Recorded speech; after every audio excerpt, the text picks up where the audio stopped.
Quick interruption because this fixes all content creator problems. If you're consistently adjusting your camera, losing framing when you move, or re-recording content because you drifted out of the shot, that is a waste of time and engagement.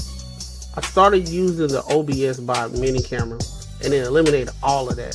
It uses AI auto tracking to follow you in real time, keeps you perfectly framed, and delivers clean, professional video without extra gear or full studio setup. Whether you're streaming, podcasting, or on client calls, this makes you look locked in and polished automatically. Stop fighting your camera and focus on your message. I dropped the affiliate link in the description. If you're serious about content, this is an easy upgrade. As you can see, I'm testing out the camera and everything, and it's working out pretty well. Hit the link, get yours. Welcome to the table. Power, perspective, profit.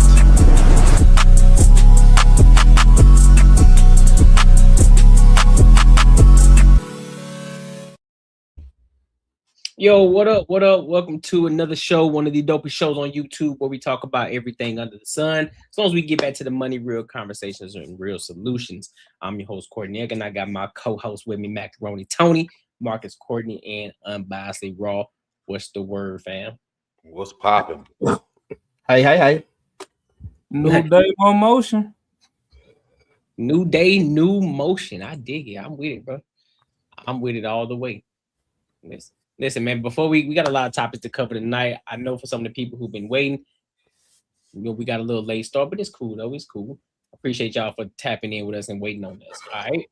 But before we get to these topics, make sure you like, comment, and subscribe for the algorithm, and make sure you hit the bell notification. All right. So, that being said, I don't got my drink, but we still gonna pose a toast right now. We still gonna pose a toast before we get in this first topic. Cause I was on your boy was in the mean ass rush, but I ain't got it, but I can still. We was all rushing today, I guess. You feel me? Nah, I was on time. Mac was on time. Mac was on time. Yeah, woke up from that nap. Boy, what I call every hog I knew. Ooh, I see somebody went to the store. I see that background. What happened?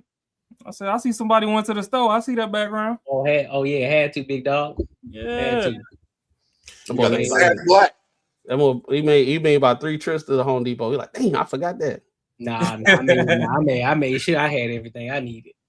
But all right, man, let's go ahead and pose this toast. I don't got my drink, so I'm gonna act like I got it though. All right. Yeah, so I ain't fill my glass yet either, but I'm just listen. With every glass, pour with purpose. Cheers. Cheers. Yes, sir. Yes, sir. So look, let's go ahead and dive in. Man. So this first topic that we're going to talk about. So Rolling 60s Crip, Trey Living was baffled after hearing the reasons his Tinder date doesn't like her father. So this is interesting. So we're going to get into it and then we're going to give our thoughts and our opinions on it. All right. So let's go ahead and get into it. So did you have a father figure in your life growing up? Did I have a what? Father figure in your life. Yeah, but I didn't like him. You didn't like your dad? No, he took me out of gymnastics. He's a piece of shit. So that's why you hate your dad? I would have been in the Olympics. I was 5 and 6 years old with 18 and 19-year-olds. That's how advanced I was in gymnastics. You holding on to some shit 23 years ago. 25 years. I wouldn't be a kick streamer or on OnlyFans. I would be fucking I would be in the World Cup right now or whatever, the World Olympics. Fries in the bag. I would be in the Olympics. What are you saying? Like, I don't think you would. I was 6 years old, 5 and 6 years old with big leaves. What's it called? Varsity or whatever. I was with 19-year-olds. I think that's how advanced I was. I think you covered. No. He took me out of gymnastics. He's a piece of shit, saying they were gonna make me anorexic and they were gonna warp my mentality. Jokes on you, motherfucker. Guess what? I decided to do fraud, be a stripper. Now I'm a kick streamer, and I do everything I want to do. Like, nigga, I was gonna be crazy no matter what. Like, the fuck was gymnastics gonna do? So you strip? Yeah. So did you have a? So what's your thoughts on this? Damn, bro. Like, fraud and scamming and OnlyFans is a flex now. I think she's making fun of everybody that's doing that shit. They got that mentality. I don't think she really does. You think it's a skit? You think she just acting? I think she's acting, but yeah, I mean, I'm hoping. It looks like I think she's fucking around with all other girls who think like that. You know, got that flex. They're a stripper, fucking OnlyFans model, and you know, don't need no daddy. I don't know these days, bro. These days should be, stuff that's different from when we was growing up. These days, you be like, nah, that can't be it. But then they be thinking like that, bro. Like, cause what I learned, this whole streaming shit, bro. It used to be like you just trying to be entertaining. Now I see the streaming thing. I'm seeing more and more people with the streaming stuff. And I think it like kind of stemmed from Kai Cenat. Well, all this, they got to be so crazy and do all this crazy stuff and say the most crazy shit in order to get the views up for clips. Because clipping is like the thing now. So she said all that, but I don't know if she's serious or not. But that ain't no flex. And then my whole thing is we don't know what the dad did, the whole reason why he took out for real. It might have been some stuff when she was little and she was too young to understand what kind of environment that Olympic team, I mean not that team, but gymnastic place where she was at training. It probably was some stuff and she took her out. I would say that. But she don't understand, so she just like, but what another thing that I learned is it's a flex to shit on your dad these days too. Like on men, it's like a flex to shit on men. So like out of all the things she could have said, the reason why she don't like that is she got pulled out of gymnastics. It wasn't like he wasn't there for her, he wasn't doing this or anything. Nah, he just took me out of gymnastics. So I think she found the most negative thing she could pull out her ass to shit on her dad, which is sad, dog. That's kind of crazy, bro. You said a flex. It do seem like a flex if you're doing like all the shit you're not supposed to do, but you're making money. You know, like if you're doing everything that you're not like that typically work, but you're making money, then it's like a flex to shit on your dad or shit on somebody. I look at this streaming shit like what was that shit back in the day when everybody used to meet up at the house and they used to get a bottle? It was like the pyramid scheme with the investing shit. Oh yeah, like the doctors and fucking yeah. Like everyone, like 20 people put money in and everyone's supposed to get. Not that. It's like you supposed to be like you're supposed to be investing. Like they teaching you how to what's the trading? word? Trading, yeah, like Forex, yeah, that is from that. This streaming shit is getting to that point where I think it's like a select few people really gonna make money from it, but it's like it's so saturated now that it's like how can you say there's gatekeepers of it now instead of you just doing what you're doing. So I think it's a lot of these people that streaming, they get a little clips there now and then, but I don't see them making no real money from it. And it's like money like stripper, fucking OnlyFans, the shit she was naming. Yeah, I don't really know her. I don't know her as a streamer. So she might be famous in that too. I have no clue. I think she lying, bro. Because you stripping, scamming, and streaming, and you must not be doing good at all those. If you got to do all of them, she might be I don't know, man. Some people, some people just hustlers, bro. But that don't make no sense because don't everybody promote multiple streams of income? Now somebody talking about multiple streams of income and we don't believe them. Nah, yeah. I think within this situation, she flexing like she doing all good on all those. Like usually a chick, she'll be on OnlyFans and she come on somebody's stream and shit like that. And then she scamming too. And she saying it out in the open. It don't matter. Like why you gotta scam OnlyFans and stream? I can see 2 out of the 3. Why not? Because scamming is illegal. Who gives a fuck? Selling drugs is illegal. Niggas still sold drugs until they built the barbershop. I guess, bro. You still gotta have a legal means to clean the dirty money. But like saying it out in the open. Okay. Their whole generation been saying shit out in the open. I think, I think within this situation, she flexing like she doing all good on all those. Like usually a chick, she'll be on OnlyFans and she come on somebody's stream and shit like that. And then she scamming too. And she saying it out in the open. But a lot of the whole generation, they don't really be doing that shit. They just be saying they doing it. Like it's like a persona. Like it's the in thing to say now. That's what I'm that's what I'm getting to. It's like everything she did, she hit the high points of all the things that these kids be saying that they be doing, they really don't be doing it. But how do we know that they're not really doing it? Cause to me, everybody swore that rappers was lying about what they talking about they doing till drill rap came out, and shit, 70% of them niggas in Chicago getting picked up by the feds because they be beefing on live with the switches and shit in the background. There was a nigga that shot a music video, and some of the people was going live while he was shooting the music video, and they had like 20, 30 guns in the room. And as soon as the shit cut off, the feds kicked the door in and seized everything and took them all to jail.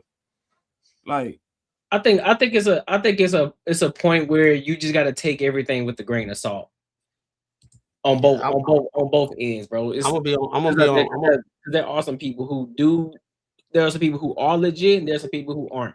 Just in the rap game, like you just mentioned, Raw. There are some people who really was about their life, and then there's other individuals who weren't about their life. They just rapped about it. So I mean, I think both sides is true. Some people be lying, some be dead, some be serious about the situation. I'm gonna be on my market shit. I don't believe him. His market shit. Like I understand that is true, but it was always a small amount of rappers that was really doing it, and all the other ones just was rapping about it, and they associated themselves with street dudes to build that persona, and they got in trouble too, even though they wasn't doing it. They just caught in the middle of the shit because they were trying to act like they was hard and shit. Yeah, when we was growing up, not now. These niggas really doing that shit. That's why they saying. And then for her to say that, like, you know, the whole reason why she's doing all the stuff that she's doing, like, because she got pulled out of the gymnastics, is, I think that's too far of like a gate of entry to start doing that shit. I don't think so. Yeah, I think it's far from the gate of doing that shit. Yeah, I don't think so. I think there's a situation. I think some people really are that dumb. Some chicks and people just in general, they hold on to the dumbest shit. They hold on to a lot of dumb things, and of course, I'm subjectively speaking on this point, but I think that's dumb to hold on to. Well, you might be right, because she did say she's still crazy. What she said, she came out crazy, dumb, and stupid anyway. Yeah, I think it's skit, but she's still messing. She's still talking about real life people that really do shit like that. Yeah. Skit or not, I don't put it past anybody. I'll put it that way, because one thing is, as a parent, all you can do is wish the best for your kids. But what people really need to start doing is supporting their kids and what the kids want to do, as long as it's something positive. Ain't nothing negative in gymnastics. So you could have kept her there. Now, if you couldn't afford it or something, that's a conversation you could have sat down and had and be like, hey, I'm pulling you out because of X, Y, Z. And then maybe she could have also been more understanding as to why. But if you just show up, pull her out cold turkey and do all that, then hey, that could have been what triggered her to spiral, if it all this is real or not. Nah, like, fam. Nah, bro. I think, bro.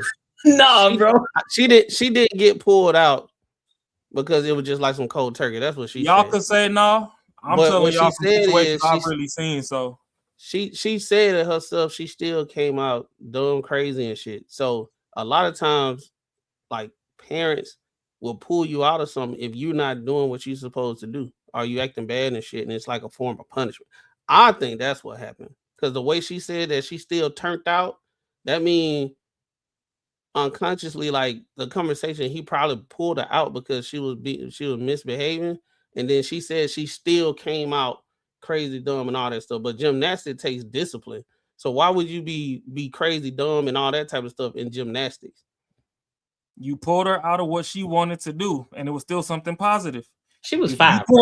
If you pulled her out of something constructive and now she's sitting around at the crib, you still got bills to pay, so your ass still ain't there, then yeah, she turned out crazy, stupid, dumb, retarded, like she said, because she outside and now she got time to hang out with the little dumb bitches on the block when she could have been in practice somewhere flipping on the fucking mat.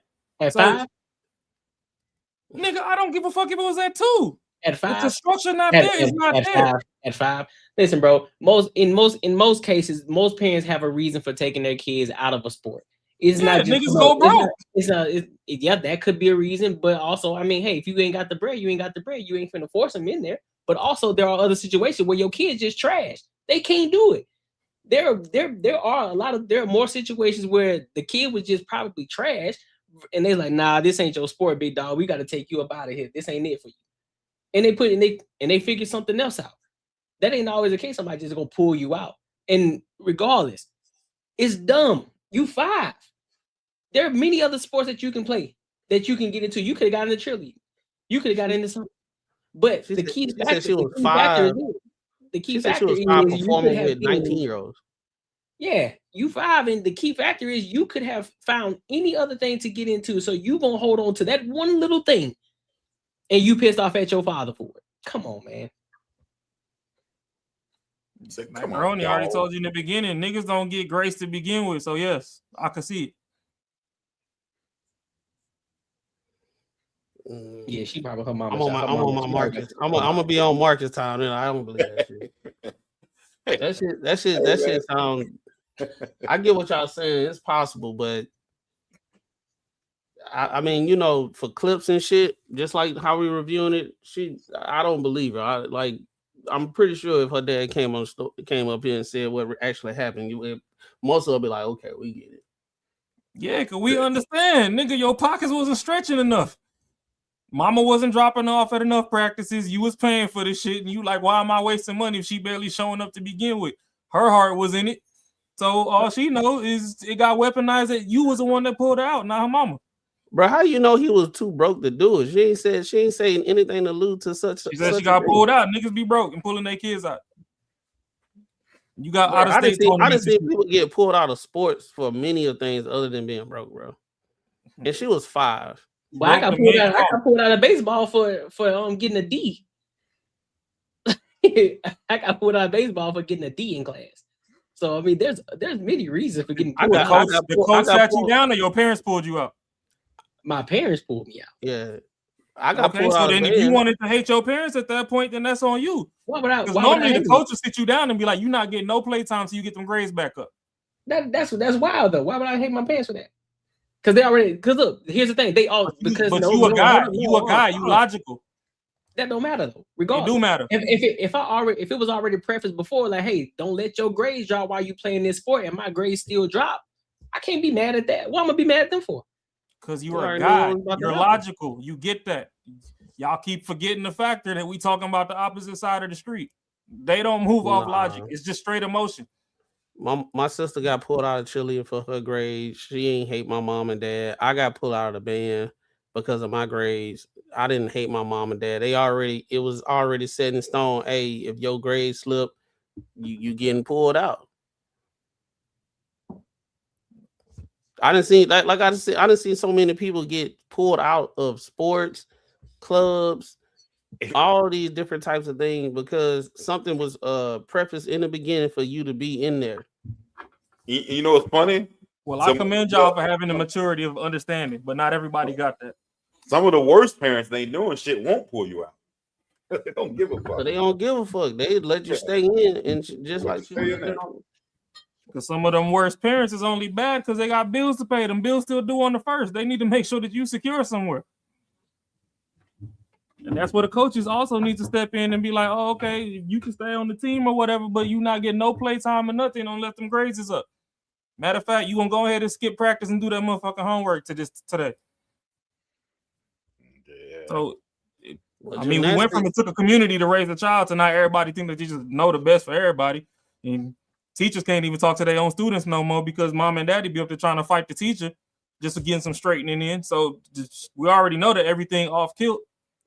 I get what Courtney's saying though. I didn't hear the part where she said she was 5. 5 is type crazy, but yeah, she said she was 5. And yeah, she said, 5 type crazy. Hold up. She said she was 5 and performing with 19-year-olds. She was that good, and she knew at 5 years old she was gonna be in the Olympics. That's why you know she bullshitting. That's like me at 5. At 5 years old, I'm saying I supposed to be in the goddamn NFL. At 5, I knew it. I was playing with my uncles and shit. That ain't a fair comparison. Said they a fair comparison. Why not? Because football is a contact sport. If you at 5 right. going heads up with an 18-year-old, they putting you on a hospital bed immediately. I supposed to be playing. I can see professional NBA soccer. if you said that. Like I if you was a little suppose- kid that had a jumper or something, but I NFL suppose- is contact. At Nigga, 5 knock years your old, lungs I out knew your I was body, you supposed to never be walked playing again. professional soccer, bro. How about that? I mean, that's a little better. I mean, not really, bro, because depending on the type of gymnastics you do, you can still end up in the hospital. No, you can. But if you just tumbling and a bumbling away, then if you good, you good. If you got it, you got it. Bro, It's a whole lot more factors in football than gymnastics. Bro, there's no key indicators for her to know that at 5 years old, she's supposed to be in the damn Olympics right now, bro. There's no way. You don't know that. She don't know that either because she ain't there. She could have, however she got taken out, she could have revisited that shit. I need video footage. She at the age where she grew up, where she young enough that they can have video footage for sure. Like, bro, like when you 5 years old, you learning You how don't to even flip need to and go tumble there. and shit. She just got to send us a stripping audition video. If you was tumbling good then, you still tumbling on the pole good now. Let me see how you got in there. Bro, at 5 years old, she was learning how to flip and tumble and all that stuff, and she was with 19-year-olds. Like that's doing all the different tornadoes and flips and all that type of stuff. How the hell she knew she was gonna be in the Olympics when she learning how to flip at 5? Hey, she might have been a pro out the womb. Okay, bro. This shorty started sucking dick at 11, sucking better than their mama did. This man go, man. I wouldn't know. I wouldn't know. I wouldn't know. Some people gifted out the gate. Here he go.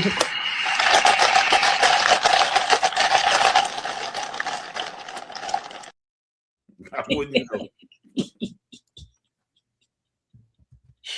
Oh shit. Like shit. Your boy said I wouldn't know. Hey, it's still niggas outside ain't found an eater that was better than that shit they got under the bleachers in 11th grade. Yeah, that's true too. But any final thoughts on this? She a liar. She a goddamn liar. Yeah, she a lie. Hey, whether that's capping her rap or not, it's somebody reality.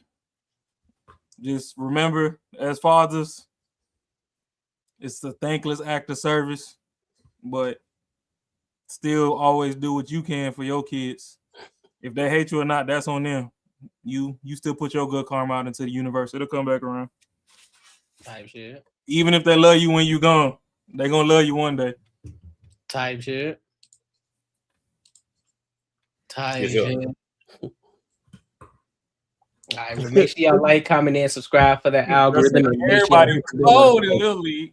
Everybody cold in Little League. Everybody was the best one on the team in Little League. Everybody get into it. I was the best of the best of the best, sir. But hey, I was good for real though. Courtney already know. Say my little league. Yeah, this Yes, nigga sir. go, I was the best for real. Tight might be. What you talking about, boy? Courtney told me how you used to plug out your Nintendo 64 controller and you still thought you was playing. Quit lying. Oh no, no, No. no. Y'all, wow, bro. Nah, man. Mac was cold though. He was a hitter, bro. He was a hard hitter. I didn't start blooming until middle school because that's when I started playing quarterback. They had me playing BS positions in park ball, so I was like, man, I mean, these weak ass positions. Hey, hey, that's crazy. That's That's crazy, wild. son. The boy said weak ass positions. It's crazy. Oh, that is wild. I didn't even catch that. I ain't fucking with y'all. Yo, that's no way. Pause. Yeah. Pause. Yo. That's insanity. You gotta understand how you talking up here, man. Yo. Yeah, man. My bad. I apologize for my outburst. Apologize for my outburst.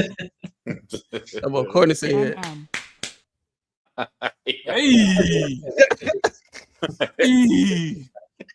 Yeah, too early for that shit, man. Y'all about to paint Marcus wings already. Y'all be killing me with that, man. Marcus being Come that on big. now, dog. Come on, man. Go. Think about All right, that. All right, so look, let's go to this next topic, man. I'm gonna go ahead and dive right into the main one real quick because I want to touch on this. Takeoff, you know, the part of the Migos who was unalive back in 2022. Now his mother had filed for a settlement of an unlawful, I think it's a wrongful death estate. So now the father comes into the play and he said, listen, I won't have. He said, I won't have. And so he should. And so the mother's like, hey, listen, you ain't been here nowhere at all. So who are you to say you gonna get half? And so now they're trying to fight in the court. He trying to have him fight it in Texas. She trying to keep it there in Georgia so they can fight it. So we gonna get it. We don't have the details in the store, but we're gonna give a little bit. We're gonna watch a little bit of this video, then we'll just kind of give our thoughts and opinions on it. All right. But this shit kind of wild, cuz. A legal dispute has reportedly emerged between Takeoff's parents. According to court filings, the rapper's mother and father are disagreeing over how a wrongful death settlement should be divided. Takeoff's mother claims she primarily raised and supported him throughout his life, while his father argues that he is still entitled to a share of the settlement. The two sides are also reportedly disputing where the case should be handled. A judge has not yet made a final ruling. What do y'all think? So that's all we have for now. But what I can do, I can pull up one more little piece. Pause. Hey, yo. I had to go ahead and call because I know how y'all be. All right, so there's more. There's a little bit more. Let's see if we can find anything from TMZ. So we got the first part of it. So TMZ obtained legal documents revealing the bitter back and forth between Takeoff's mom, Tatiana Davenport, and his dad, Kenneth Ball. The war involved settlement money from a wrongful death lawsuit brought by Takeoff's mom in Texas. In the docs, Tatiana says she had a close, loving, and nurturing relationship with her son for his entire lifetime. She said she cared for and raised him from birth as a single parent. She said she provided him with nearly sole financial support until he became an adult. Tatiana claims she continued to help him out when he pursued his music career, adding that Takeoff then provided her with financial support, which included paying most, if not all, her expenses. So she said he bought her a home, cars, and paid for all her clothes, food, living expenses, and utilities. She claims Kenneth was not around during his son's life, provided negligible financial support, and effectively no emotional support to his son. Tatiana added that her son did not provide his father with financial support. And for his part, Takeoff's dad says even if he was mostly absent for his son's life, he's still entitled to half of the settlement money, and thinks Texas is the most appropriate court to figure out how to divvy it up. Tatiana is arguing that Georgia, where the probate case was filed, is the better venue to handle this now that the wrongful death case in Texas is effectively over, with the parties reaching a deal. The judge has yet to rule. So, with that information, which we still don't have anything any further, what are y'all thoughts on this? Do y'all believe that even though the father wasn't there for most of his life, do you believe that he is entitled to half of this half of the settlement? That's a tough one, bro, because that's still his dad. I don't know. You know, she can say he ain't do nothing, but you know, we didn't see plenty of dudes that was a part of their child life, and when the woman said, "Oh, he ain't do nothing," but let's say he did 20-30%. I give him whatever the settlement is. Give him about, I say half to maybe 30 to 40. Cause that's still his son. That's still his son. But if he wasn't really there, if he really wasn't there for real, that's still his son. I don't care what nobody say. At the end of the day, because if the shoe was on the other foot, if the shoe was on the other foot, people will be like, that's still his mom. So, and it still should be compensated. And another thing is, we don't know his relationship that he had with his dad. He probably was cool with his dad, but the mamas, they got the mom and the dad on some different stuff. But he was cool with his dad. We don't know. Yeah, I'm gonna say, because I'm telling you, yeah, that's probably. I know some shit's missing out. If he was completely not in his life and he didn't get no child support, or he wasn't dropping off money every month or doing nothing, like he wasn't doing nothing, like then I don't think he should get shit. But like if he was like if he got hit with child support, he just never saw him, or if he would drop money off, or he saw him like every night. I still think he should get some money if that was the case. If he was financially helping out, and it ain't gotta be financially helping out like what she thinks it should be. Like this motherfucker get his whole goddamn paycheck. Like if he was helping out, doing things like for his kid, yeah, I think he deserves to get half. But if he was completely not there, then no, he don't deserve this shit.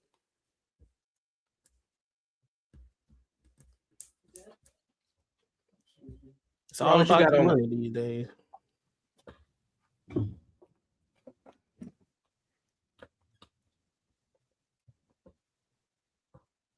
But yeah, most women will fight, and then they probably get something, but that shit ain't right though.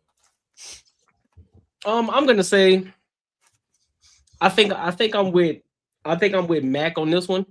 And the only reason I'm saying I'm with Mac on this was just because he's still the father, and we don't know the dynamic, or we don't know the level at which he was in his father's life. So just going based off of the mom, I'm gonna say he probably was there. There may have been times where she probably wasn't around, or she didn't know when he was kicking it with his dad. They may have their own personal relationship that she may not have even known about, because there are situations like that where the son is going around the father and the mother not even knowing that she around him.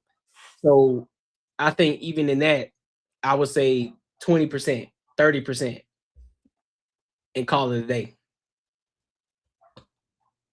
But to say 0%, to say nothing, I mean, if he didn't contribute nothing, then I don't think he should get anything. Just I mean, like those girls. It's more than financial. It's more than financial. Then What when you mean? The nigga busted a nut. He contributed. Yeah. He contributed.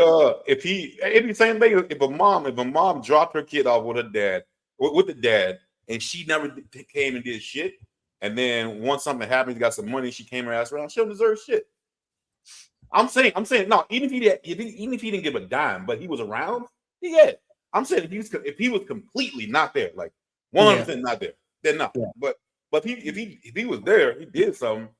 Like I said, if he got child support taken out, or if he was just that cat, I'm dropping out his money every month, for my child, whatever. And he never even stuck around, he still deserved him some money. Sure. But what if it didn't happen? What if he wasn't dropping off money, but he was still there for his kid emotionally though? Yeah. He was in life. Yeah. So I'm thinking any part. I'm saying only if he just was not there complete. Like there was no money, there was not him, there was nothing. Then he was just a fucking sperm donor. No, he still get bread. Like, because if it was a woman, you would think the same thing. Yep. Yeah, well, at least you're consistent about that, because I think that'd be bullshit. Hey, that was there. Fuck that shit. Yeah, I don't give a damn. I get what you're saying, but either way, you wouldn't have had a payout to argue to begin with if both of y'all ain't linked and some fucking bodily fluids wasn't traded. So both of y'all still got some emotions tied to the kid, whether you was there or not. It's still your kid. You still don't want your child to die before you. So for my heartbreak too, since you want to take the shit to court, run me some of that bread. I was crying in silence. But since you want to go cry in court again and shit, let's run it. Yeah, I don't know. I mean, I get where you coming from, because women be doing men in the most egregious ways. So to level the playing field, then hey, especially my dude, if he wasn't there, fuck off. Don't get me wrong, I understand that, but at the same time too, that nigga might have just been damn manager at Walmart if daddy was in his life. Maybe daddy not being there putting no struggle in that nigga system for him to go be a rapper. So either way it go, whatever the fuck I did helped you. So since you want to go argue for this money, cut me my funyuns. Get my money. Because you wouldn't even be back in court if it wasn't for me stirring your fucking pasta. Shit, yeah, that's hard. I mean, maybe it's hard to believe that his dad probably was not there at all. So I don't know. That's another one. That's fair. Yeah, because I mean, we see it all the time. We see people that's actually have been in a child life or tried to be in a child life, and the mom tried to do her best to keep the kid away, and then go out in public and say, "Oh, he ain't never did nothing. I did everything," but they'll leave out. I was keeping him away from his dad. But like I said, we don't know the relationship they had after he got out their house. Yeah. So while she was growing up, he could have been there not as much as he's supposed to be, or she was keeping him away, or for whatever reason he wasn't there. But the whole thing about it, we don't know what his relationship was with his dad after. There's plenty of dudes after they left the nest and they go talk to their dad and they get the full scoop of shit. And then they start getting back cool with their dad because now they learning stuff. They found out they got brothers and whole 9 yards, bro. Hey, one of them is his uncle, right? That's in Amigos. I think so. I think Quavo. Offset. No, Quavo.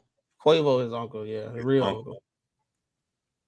Man, and them fools probably ain't that far off in age. Nope. Not even. That's wild.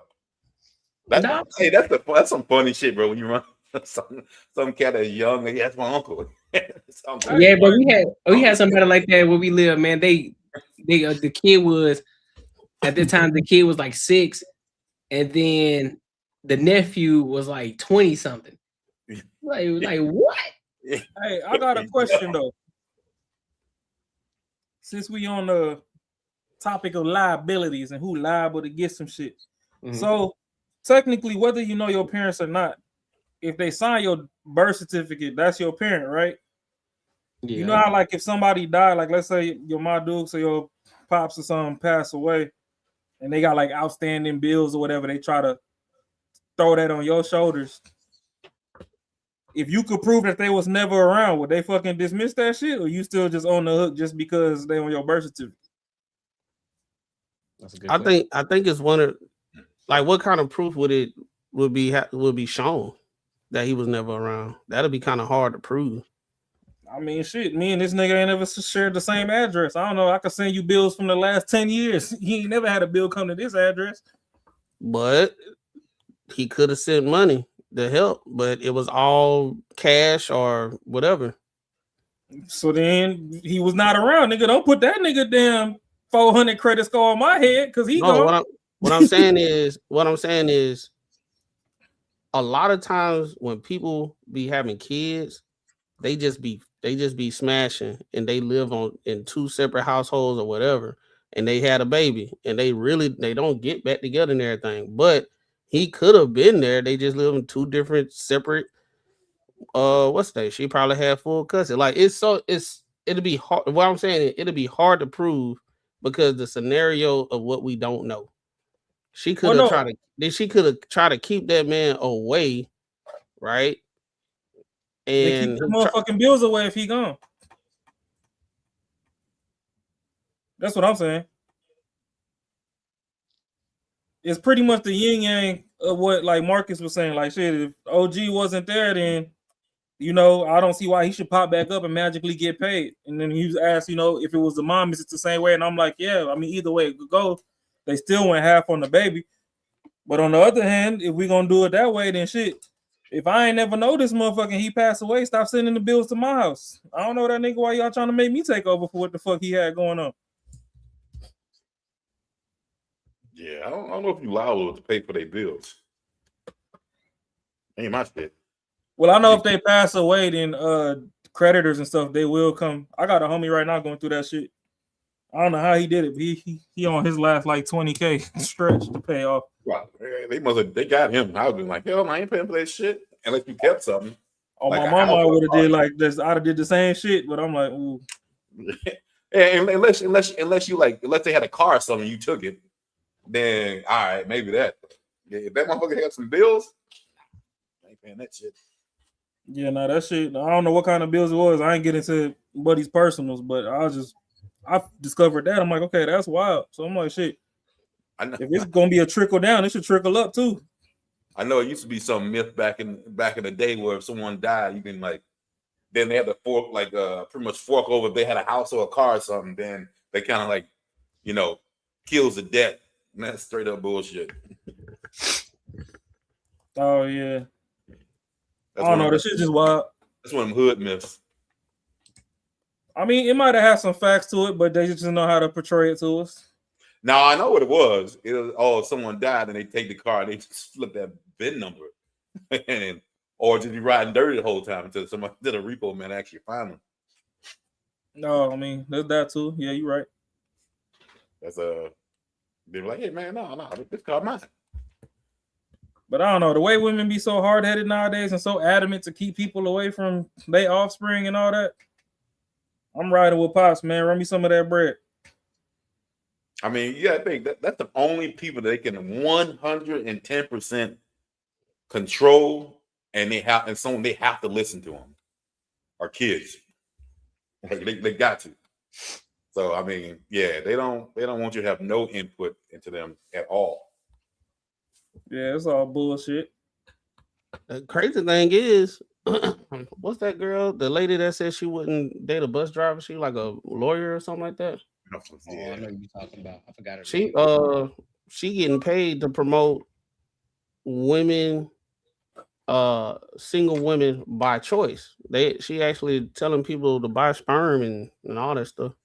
That is the craziest shit right there, man. So now it's like I'm talking about. She was talking about get your this will be a good present for your line sister or this, that, and the third, and blah blah blah.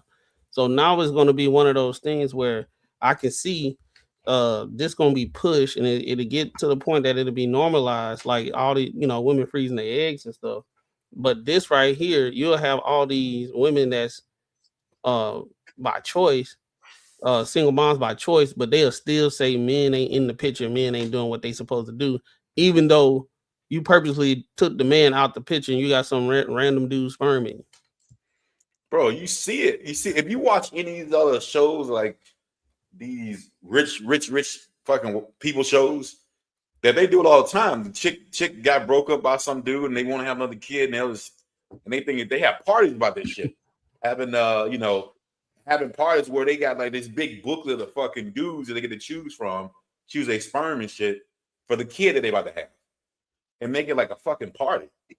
And these motherfuckers be like, they be like saying like it's the best idea in the world. Like, god damn, bro, like it's so crazy.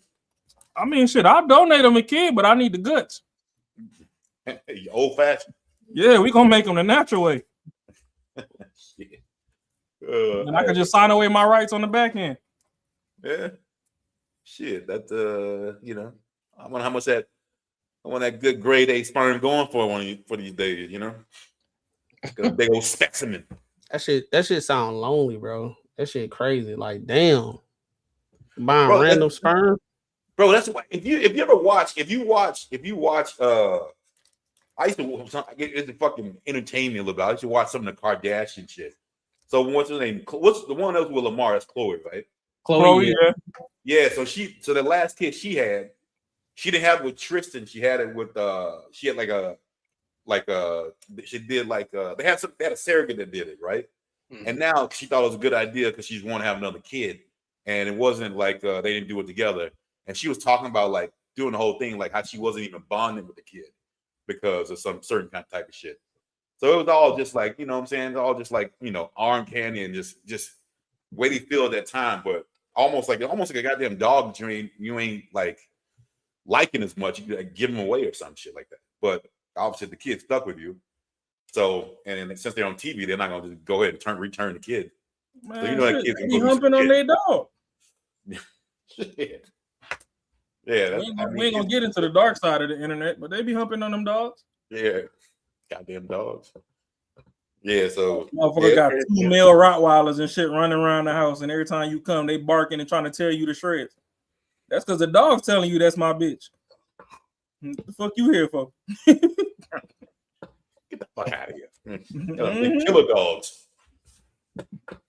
Dog's like, you ain't finna come over here and stretch out. Eat them shit. Facts. Well, make sure y'all like, comment, and subscribe for the algorithm, and make sure y'all hit the bell notification. What we got? Oh, let's go to this big tickets, man. Let's go to this big tickets topic. No, wait, no. Before we go big ticket, let's go to Drake first. So Drake. So there's this shorty named Suede Brooks.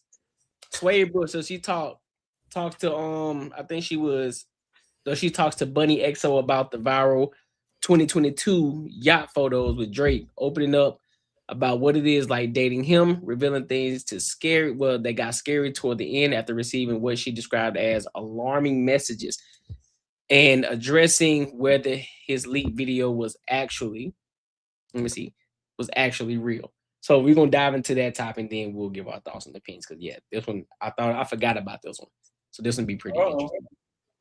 This one be pretty interesting to talk about. This whole yacht situation that happened with you and Drake, because I know there's so many rumors around there that are always flying about like you and Drake, but really it was because you were dating like one of his friends or something, or were you and Drake dating? Here, no, that's funny because that was also like another narrative that they kind of Okay, spun. gotcha. Yeah, let's clear it up, sister. So basically, I was staying on my friend's boat, and her father had hired Drake to come to the boat and throw a party in Saint-Tropez, and Drake had never been to Saint-Tropez. And so he came on the boat, he came with his friends. It was amazing. He's such a great guy. Obviously, when I met him, I was like, oh, this is so cool that he's like coming on our boat and performing at our party, you know? But yeah, I feel like the narrative that was spun was like, I kind of stepped onto his territory, and like when in reality it was like, no, he came onto our program. Right. And it's funny how the internet likes to, switch things and turn things around. Yeah. Did you and Drake ever hook up? I'm gonna take that as a yes. Yeah. I mean, we did. Okay. And he's great. Yeah. Would you ever, are you guys still friends, or? I haven't spoken to him in a minute. Mm-hmm. I don't really like to speak to a lot of my like prior flings or or men that I've dated in my past. Like once you lose me, I'm gone. So he lost you. He did indeed. What did he do? Give us the tea. Oh my goodness. I gotta hear this. I'm like, what didn't he do? I mean, he's Drake. All right, so before we get into it, I gotta ask a quick question. Do y'all, before she say whatever she about to say, do y'all already believe her, or do y'all don't believe her? Oh, I think she's full of shit. He fucking got off that boat and didn't give her that number. he fucking straight up ghosted her, bro. It ain't no way. It wasn't like, because she's trying to make it like he was like, yeah, let's stay in touch. I bet he was like, peace, I'm out. Yeah, I don't know. I don't believe it, bro, but maybe, hey, you never know, man. I don't think she's bad enough to keep his attention. Okay. That too. Oh, is she famous or something? No, it just sounds like she got a friend who got some wealthy parents. If her story is accurate, and they just, Drake was in between shows, he had a little glitch in his schedule, and they was like, hey, we got some bread for you, and he came and picked up the bag. I mean, yeah. That's wild that she even admitted to it on TV, yeah. I don't know. I mean, I know everybody get rich and go get a little white girl, and they be having the motherfucking chopstick legs and shit, but that ain't for me. I'm trying to see what's the issue. Well, no, I'm just asking the question before she say anything. Yeah, so I'm pretty sure they about to get into what they call the tea, and so I'm saying before she say what she about to say, are you on the fence about it, or do you believe, or are you going to be objective when she say it? She said. I'm waiting for it to keep going.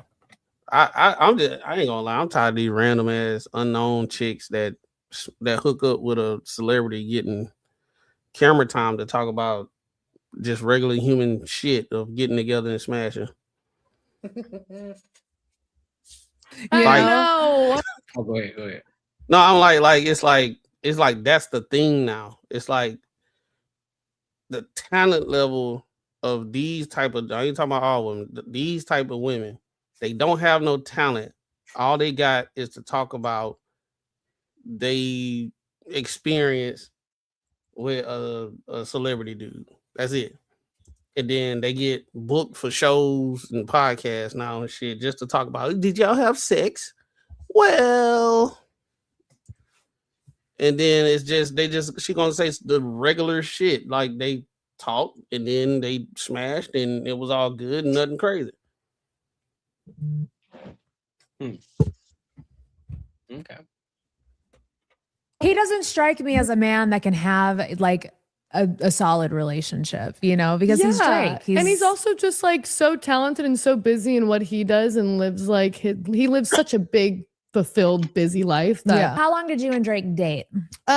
We dated, I would say like on and off for a few months. Really? I would go see him in Toronto and yeah, and then one day I was like, I'm tired of this. Was it just because he had other girls, or was it like, was he just not honest? Like there had to have been like something that made you be like, you know what, I don't want to talk to this man again. I think it was definitely like honesty. Yeah. Pause that shit. Pause that shit. I mean, it's bitch, you lying. Not the nigga that cry about coochie all the time. He ain't lie to your ass. You knew he had hoes. Yeah, see, now I ain't going. Nope.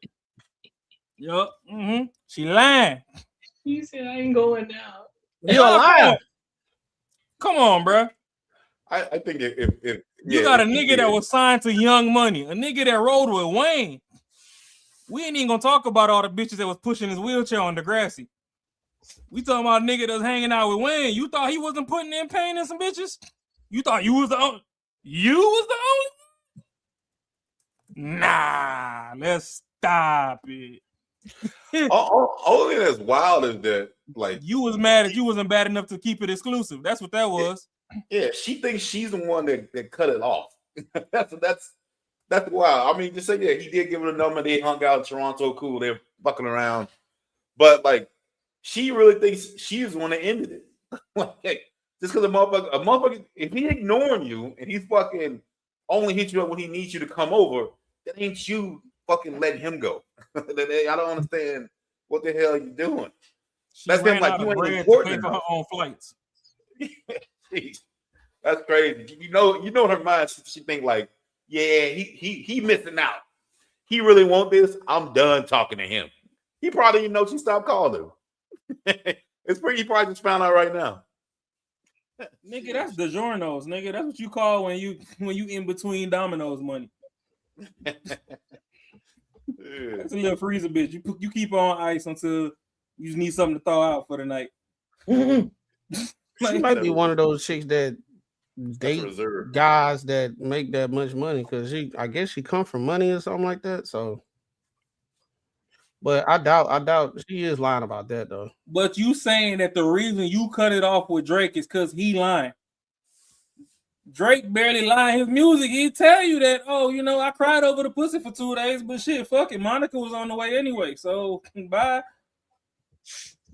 If you reading this text message, it's too late. I'm already in another bitch throat. He named the whole album. That shit. Like, miss me with that. Women need to quit. You know what? Let me stop. They ain't finna clip this up talking about, oh, men always think they the prize. Go ahead. Y'all the prize. Just like I told y'all the table last time. Sit around and don't bring them to the table. I'm gonna put another bitch on your back. Keep playing. We can play some more. Especially when you're dating somebody of that caliber and with that power.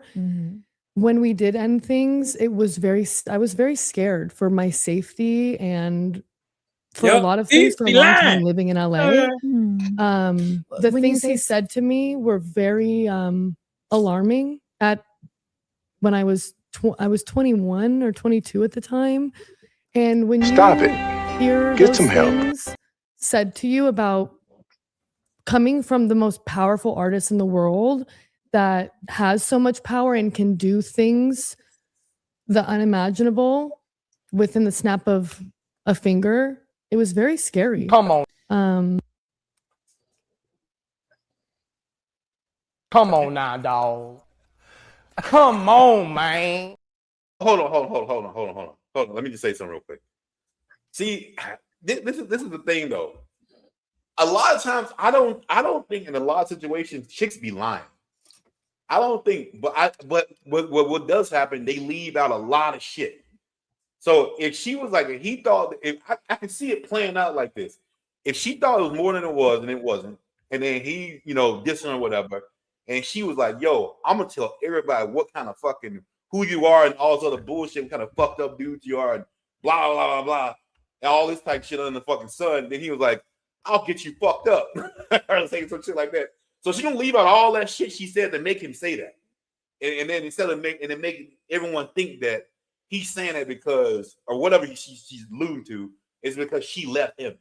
Like, get the fuck out of here, bro. Here's another key to it though. Look at it. Look at how she's telling the story. The optics go up. Her voice gets higher every time because it's like she's asking the question because she don't believe the story that she's telling. It's a lie. Man, we had how when you're dating and somebody has power and somebody every time it's with a question. She don't know when somebody's actually telling the story. They're gonna tell you the story. It's not with a question. It's like, hey man, this happened. This buddy did this. X, Y, and Z. Man, this is what happened with old buddy. Man, some bullshit. Everything that she's saying with a question. Look, just watch. Snap of a finger. What? It was very scary. What were some of the things that you said that would scare you like that? Because that's not cool. You're 20. You're a baby. I was 21. a baby. Yeah. And I still feel like a baby. You are. You are still a baby. 25 is a baby. Yeah. I think I've just experienced You've a lived lot. so much life, girl. You're an old soul. And I feel like that. Yeah. I mean, I think also moving out at such a young age Courtney, snapped into pause it, reality, but I was waiting for y'all. These girls just yapping, bro. They just yapping, bro. They ain't saying shit. I was a baby at 25. You was a baby. Shut the hell up. They just yapping and trying to be the victim. How you trying to like? Well, I noticed in this generation of women, bro, not probably so much for our age, but like a little younger, maybe like 30 and down. They always trying to find a way to be a victim about shit. Like even like. If you hear these podcasts and these shows and everything, when everybody talk about relationships, they always talking about it was the worst of the worst of the worst of the worst. It wasn't hey, we had a situation, we wasn't on the same page, we just kind of just took off, we just went apart, right? It ain't never that. They were like, what happened to your last relationship? Oh, he was a narcissist and he was this and this and I was young and dumb. And everybody want a goddamn horror story a previous relationship, but they just overly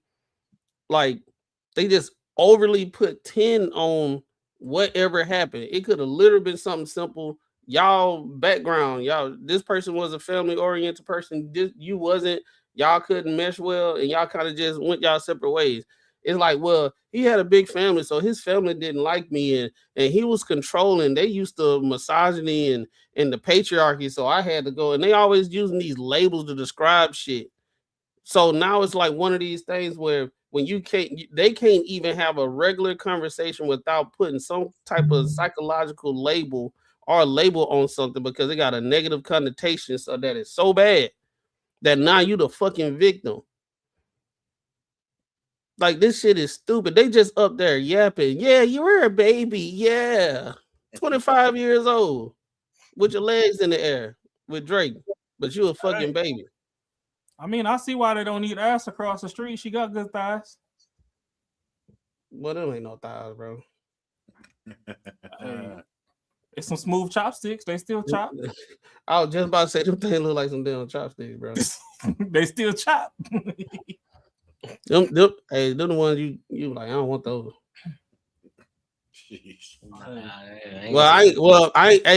I ain't really with the what is it, snow bunnies? Hey, sometimes you gotta stir the top ramen before you can get to the foe. They are not my fucking preference. They ain't mine either, but I see what they see, Mm-hmm. Power and can do things the unimaginable within the snap of a finger. It was very scary. So she said, what were the most powerful artists in the world that has so much power and can do things the unimaginable within the snap of a finger. Yeah.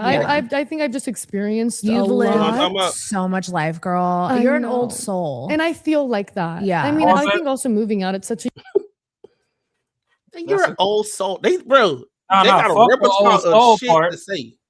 Fuck the old soul part. Y'all ain't missed the fact that she just called her a hoe. Nah, I ain't. She called her a hoe. Mm-hmm. No, she said an old soul. You live so much life. Oh Yeah. yeah, She called her that without telling her. Without calling it. She said it without saying it. She said you done sang into every mic on the choir. Mm-hmm. You just out here mic blessing. You live so much life. Yeah. Oh, okay. Throw that ass in a circle. I had getting to it. I had to get into it. young age and being snapped into reality. But yeah, I don't really want to get into specifics because I hate bringing that stuff kind of back up. Yeah. But he is so talented. I know he has a great heart, and I wish him nothing but the best in his future. I hope he finds somebody that he loves and cherishes for the rest of his life. But it wasn't me. And it got to a point where it was almost like I physically and emotionally can't give you what you need. So I'm going to step away. Yeah. And I kind of left it at that. I mean, And if he's saying then- things to scare you Well, like that's that, where you I don't was- deserve that. Well, that's where it was scary because That's almost abusive. especially with, like I said, somebody of that power, like getting text messages that he's going to have bitches fold me up verbatimly. That's what he said. I was like, For what oh, I'm going to reason, lock though? my... It was all miscommunication. He thought I was saying something that I didn't. And Did he think you were talking to the press? no, he thought I was talking like shit about him in LA. I fucking knew it. I knew it. I fucking knew that's what it was. That boy is good. They tell you left out all that shit she was saying, and she just went straight to that. Fuck. Hey, but you know what's so crazy? A lot of times these bitches can't lie if you know the right questions to ask them. You know what I mean? And now they will tell themselves. They won't lie, but they fucking will leave out so much shit that kind of like will tell the context. Yo. Yeah, you Goodness, called that one. Crazy. He called that one. Bro, they all do it. If I ever hear some story where like it's crazy and you like that don't sound right, I'm like, you definitely leaving out a lot of shit. That's true. When I No, that's never crazy. was. So that And I've- gives him grounds to say that he's going to have bitches fold you up. Literally verbatimly. And I was like, oh my gosh. So I didn't leave. I'm not kidding you. Babe, I did not leave my house for like 3 months. I didn't step outside. I didn't like go out at least. Yeah. Because like I was scared because especially somebody of that power. And I know I've grown a lot from it. And I know he's grown a lot from it. I think Yeah. also during that time, it was emotional for both of us because it was just like a big miscommunication. But, Yeah. he is so talented. How's his dong? Because that's really what people want to know about. Bro, what the fuck? I mean, we bro? need the tea. I'm like, no comment. We can pause it right Bro, there. how they went from him being abusive and all this type of shit, threatening her gonna fold her up. And shit. She said, "Fuck all that." How his dong? That's how you know all that shit fake, bro. It's just a bunch of airhead, bro. Like she remind me of like those chicks off White Chicks, like the real one, not Marlon and Sean.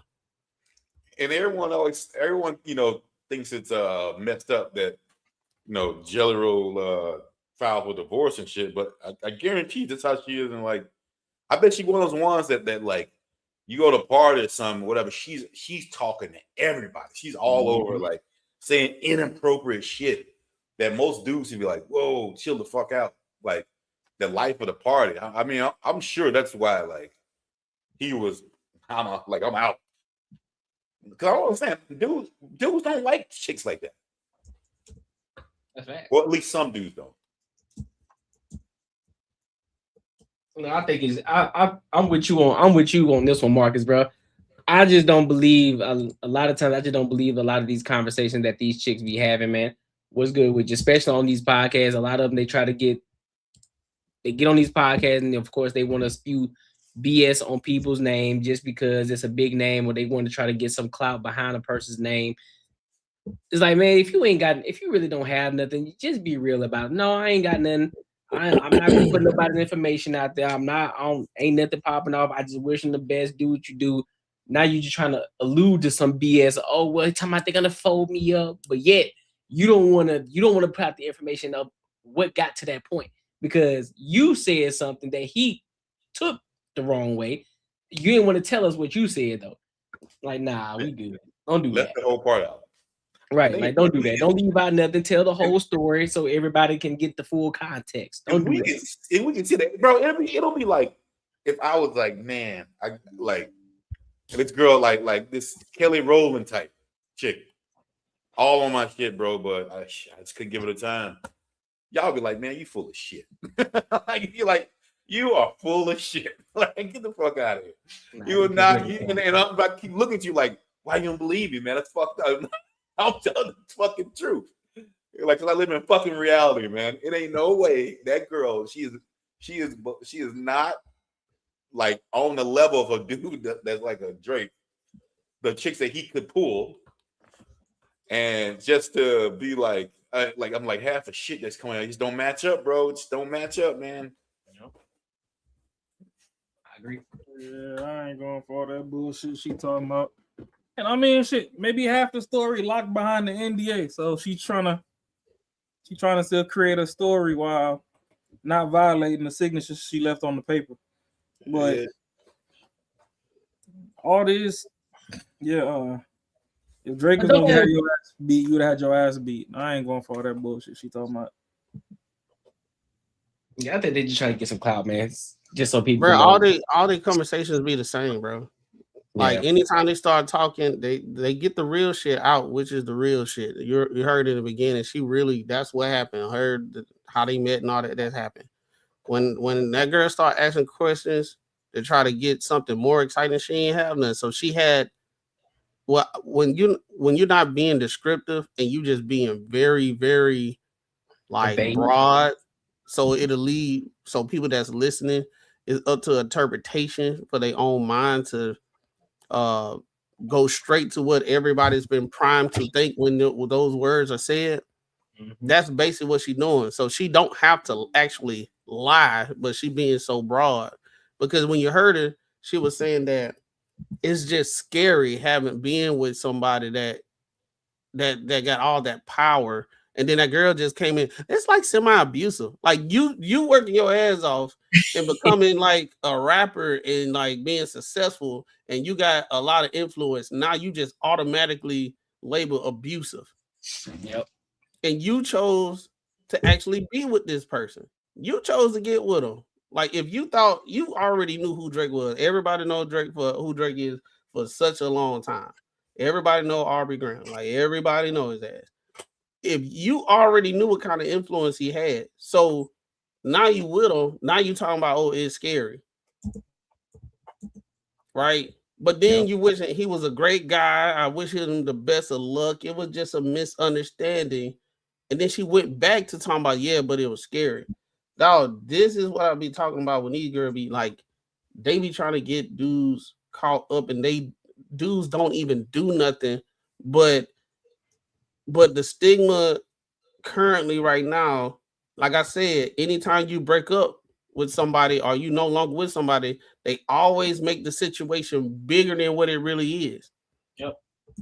To try to villainize them. So now every woman got a horror story of them messing with a dude. So now it's like all men are bad, even though it was just some regular y'all wasn't on the same page shit. Not I guarantee she lying about that whole I'm gonna get some people to fold you up and shit. I don't think you lying. I don't think she lying about that. I think she said some shit that really threatened him, and he fucking said, "Yeah, all right, you keep doing that." Yeah, that's why I think it was too. I think it was something that she said. She just don't want to put that information out there because then now it's like, oh, I can't. Now I'm gonna look like the bad person. Cause she got money too, so them rich fucking white girls who got money think they can do all kinds of shit. So don't let that fool you either. Like, so she's probably saying some shit that hey man, don't fuck with me. Daddy got money. I'll get you. Yep, I agree. And then when you know white girls that have that cadence when they talk, you know, and then I was something and then I was like scared, and you know, it's kind of scary. You can't trust them types of chicks, bro. Yep. They be lying their ass off. Never fails. They be lying their mouth off. They ain't got no ass. They got pencil legs, as I guess what y'all saying. Yeah, they lying them chopsticks off. You know she ain't sitting on that Can't take y'all ass nowhere. at all. Not over there. Can't take it nowhere, man. Well, 42 Doug and them say, I want the thick one. Yeah, it's all it all comes down to the preference, you know what I'm saying? Man, preference or not, y'all gotta stop letting the 3 and 4s play with the 7s and 8s, man. Y'all tainting the pool. What you mean? Nah, I ain't finna play that game now. Short ain't ugly now. We ain't finna do that. Tell her to wash her face and come back. She can wash her face all day. Short ain't ugly. I'm pretty sure short ain't ugly. Oh, okay. Tell her take them clip-ins out. Man, listen, big dog. We can. Oh yeah, of course she got some clip-ins. There ain't no doubt about that. We ain't saying that. We ain't saying nothing about that. But I'm pretty sure them clip-ins it ain't gonna be a drastic change, bro, in the hair. Oh, it will. Cap. You ain't gonna be able to speak on that if you ain't never been over there on that side of town, big dog. I don't give a fuck. We just seen Sophie Rain fucking become the meme of the week. Well, pointing shit. What that mean? And that was mid-game, and she ain't had half of the shit on to look way better than that. Listen, both of them. Man, hell no, man. Get that glazed hot dog the fuck out of here. Man. Let me ask you a question. You think what's her name look better? Silver hair? The one that we had a conversation about Friday? You think she look better? Silver hair. The one who was talking to Cam Newton. Spice? Yeah. They right about the same. Spice got to take all that shit off too. Listen, I just gotta check. I gotta check the tip. I gotta make sure we on the same fuck. I'm just saying, if you think she look better, I'm saying, all right, got it. But all right, I'll let you live it down. Yeah, nah, I ain't finna do that. I love the Black Queens, but shit, y'all gotta take that shit off too. If I give you a hug and 1/3 of your face still sitting on my t-shirt, we got something wrong. Yeah. That's fair. Step outside with the face that came out the coochie hole. Quit give me the Ulta and Sephora face. Sephora. All right. So let's go ahead and go to this. Let's go to this next topic. The hell? Wait, what? Uh-oh. Huh. All right, don't worry about it. Yeah, let's go to this next topic. Let's go to Big Tigger, man. Let's go to this Big Tigger topic. So there's some evidence that came out, the video of actually what happened, because last time we saw a video with Tigger saying that he did not put his hands on the woman. He ain't do nothing. And we still ain't found a kid. And we still ain't found the kid. So now there's some video footage of the actual incident. And so now we're going to give our thoughts and our opinions on that. So let's go ahead and get to it.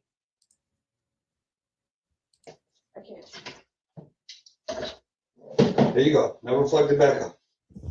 This is yours. I am bleeding. This is yours. I'm bleeding, so take a picture. No. Take a picture. Take a picture. Alicia, stop. Take a picture. Alicia, stop. Get off of me. Get off of me. Get off of me.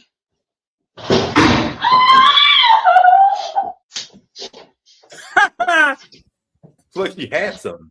There you go. Never plugged it back up. This is yours. I am bleeding. This is yours. I'm bleeding, so take a picture. No. Take a picture. Take a picture. Alicia, stop. Take a picture. Alicia, stop. Get off of me.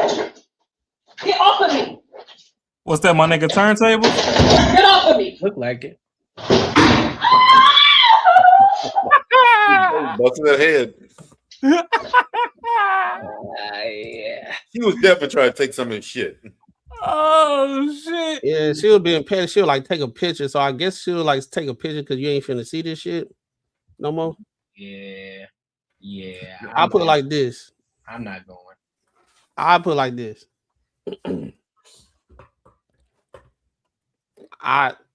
From what I'm seeing, it's twofold to me, right? It's twofold. But it's still a message to come from this.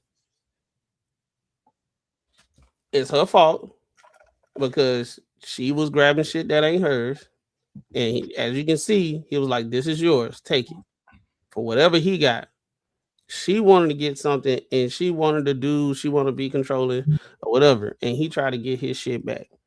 And a mishap happened and she hit her head on a what's name. He did not try to do that shit. That's obvious as you can see, because he was like, yo, stop, please stop. She was doing too much. Now there's gonna be people gonna be like, you should have just let her have it and call the cops.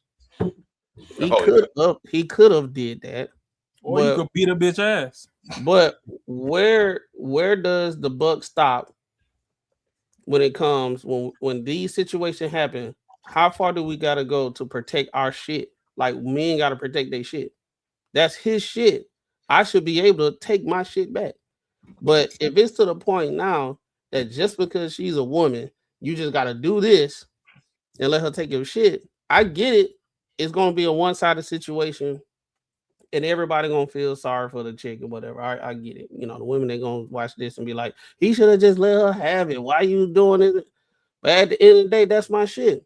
If this was on the other shoe was on the other foot, they would have been like, why you grabbing her shit? Leave her alone. Like, if you this pissed off, just leave the damn house. Why she couldn't leave the house? You know what I'm saying? But now in today's society, bro, it's like, you as a man, we got to get our ass whooped. We got to get hit. We can't fight back.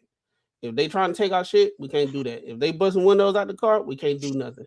You just got to call the authorities and just let the shit happen, and then ain't nothing gonna happen. Or sometimes it do gonna happen. Right. It is gonna happen. But still, though, at the end of the day, that's why I said the overall message is, we as a society need to, like, well, women need to tell other women, stop playing these games and like leave people shit alone. If you're unhappy with a dude, leave. Don't be vindictive and try to fuck up his shit and all that stuff. Because if he want to protect his shit, he got the right to. Like, leave his shit alone. And then her dumb ass admitted that he didn't do it. He didn't put hands on her. But like I said, Courtney, they don't be telling the whole story. So when she went online and said, I asked my husband about this shit, they did that shit over because it's broad enough for people to speculate and understand exactly what was going to happen. And she put on social media and she tried to destroy his character and destroy his career because she can't get her way. And that shit crazy because, for one, her kid ain't still missing. Something going on with that. And then I think her ex-husband, I heard some audio from him, and it was like she was saying that he was abusing her and he wasn't even in the same city when she accused him of when shit was going down. Like, he had to run in with the cops multiple times because she was lying. Now, I ain't saying all that because she did this on purpose, but you see how wild she is. Like a child. Like, that's some children stuff in the classroom, messing with a dude being on some petty shit. That's a pattern, bro. If she fucking blamed her ex-husband and then tried to get him, he wasn't even in the same state. He wasn't even the same city, bro. And she said, and she got him locked up, but they found out that he wasn't even the same city, so the shit got dropped. That's crazy. Yeah, and that whole video, like I said, she knew what motherfucker was gonna think happened. She didn't have to say shit. Like, yeah, just ask my husband. She didn't say shit. Fucking still got the tears going, crying and shit. Fucking, got the scar. And then knew everyone was gonna think he beat the shit out of her. And bro, I mean, it's so crazy now to see, like, oh, I didn't even know my fucking thing wasn't on. It's so crazy now to see, like, that now everybody's recording everything. Man, back in the day when people didn't record shit or couldn't, damn, you know how many motherfuckers got wrongly accused and all kinds of shit because this sort of technology wasn't out there, and now it's starting to come to light. But then they still want you to believe fucking everything they say.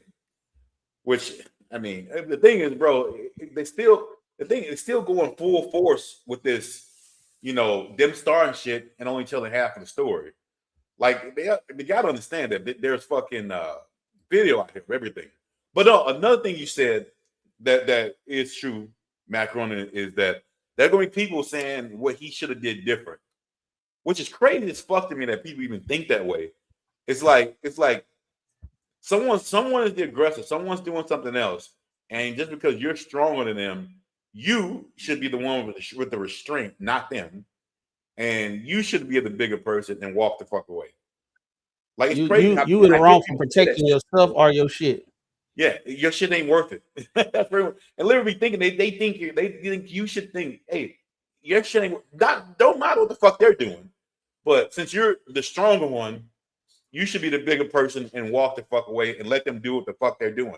It's almost like I see these videos all the fucking time. Two girls stealing some shit, one of them pregnant, and she acting a fucking fool, keeps screaming, I'm pregnant, I'm pregnant, I'm pregnant. Then her friend yelling at the cop, yo, leave her alone. She pregnant, she pregnant, she pregnant. And you're like, yo, tell her, what the fuck is she doing? Tell her stop fucking moving. Comply. Like, what are you doing? And that's never like a conversation. It's literally they going at these cops being like, she pregnant. And it's like, what the fuck are you talking about, man? Yeah. I'm just sick of the vindictive mentality, man. There's always something that sparks, for some reason, a lot of these women, they want to get back or try to get revenge from these men for what? And here's the thing, when you got evidence that shows it, we got the video here, yeah, cool, he put his hands around it. If anything, all he was doing is trying to get his thing. All he's trying to do is get his property back from her. But of course, she wanted to be extra, stop, let me go, and then she hit a little head on the door. Now she's screaming at the top of her lungs as if he just beat the dog brakes off of her, which that ain't the case. Based on this video, that door, they was just rumbling, and she just so happened to hit the door. And so now they're gonna try to make something big out of it. Man, listen. I hope whatever it is that's going on, I hope he win the case and she going about her business. Because again, we still don't know where the kid at. Where the kid at? That's the question. Where the kid at? What happened to the little girl? I'm not trusting nobody. I don't even know how, man. I don't even know how he was messing with her. They ain't even find the kid. But hey, do your thing, big dog. Do your thing. Yeah, it's some wild shit.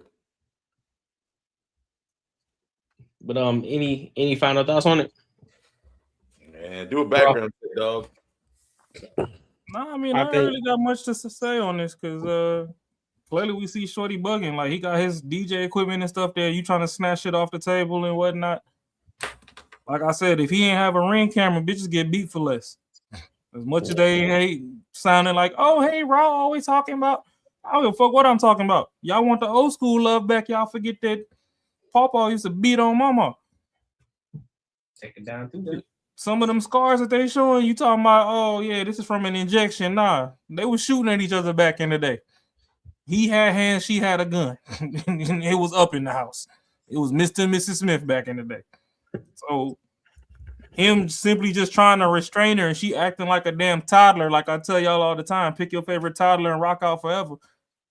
And she fucked around and tripped and bust her head on that damn dojo. It is what it is. If you would have just listened, grabbed your shit and left, you would have been all right. You ain't want to. Motherfucker bear wrapped you and tried to get you up out of there, away from his shit.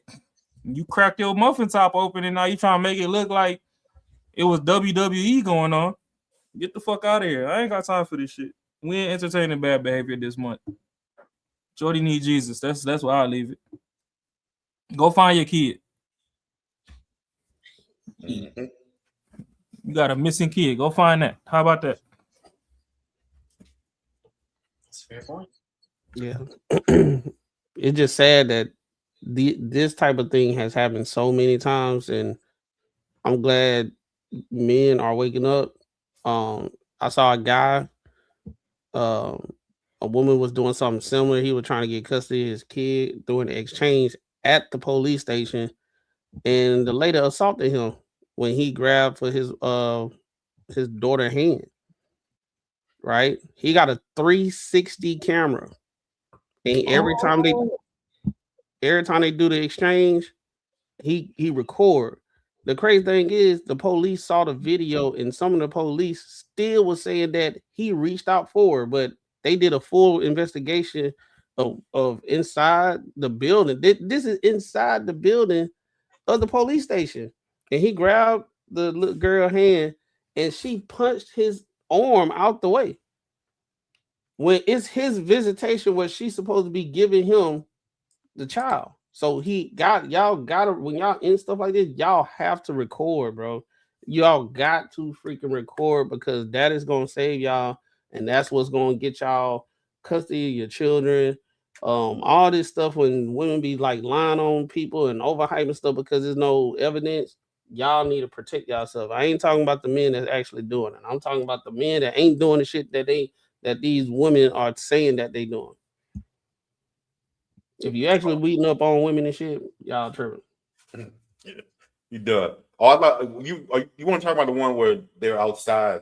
I don't know if it was a police station, but the mom threw the kid at the dad, and then went back and maced him with the kid still in his hand.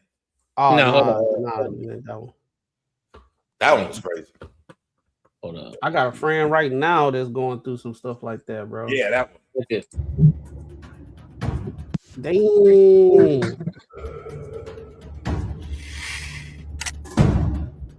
This video shows a custody exchange that turned violent. Mom and dad met to switch custody of their child. What they said to each other is unclear, but the video shows dad running at mom, and she runs to her car, grabs pepper spray, and sprays him while holding their child.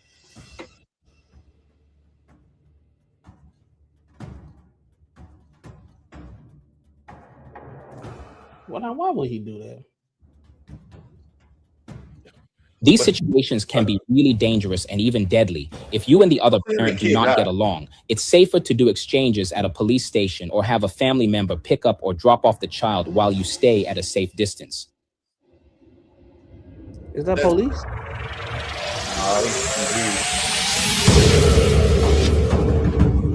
All right, yeah.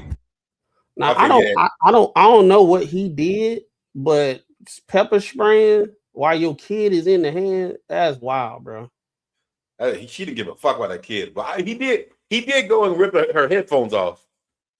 But still, at the end of the day, bro, he got your kid in his hand. Why the fuck are you spraying him with pepper spray? I don't know if anybody ever got sprayed with pepper spray. That shit don't feel good, especially the kid. I actually never got sprayed with pepper spray, but I remember as a kid, I went through my mom's purse and she had some. I didn't know what the fuck it was, and I hit it and it sprayed real far. I was like, "Oh shit!"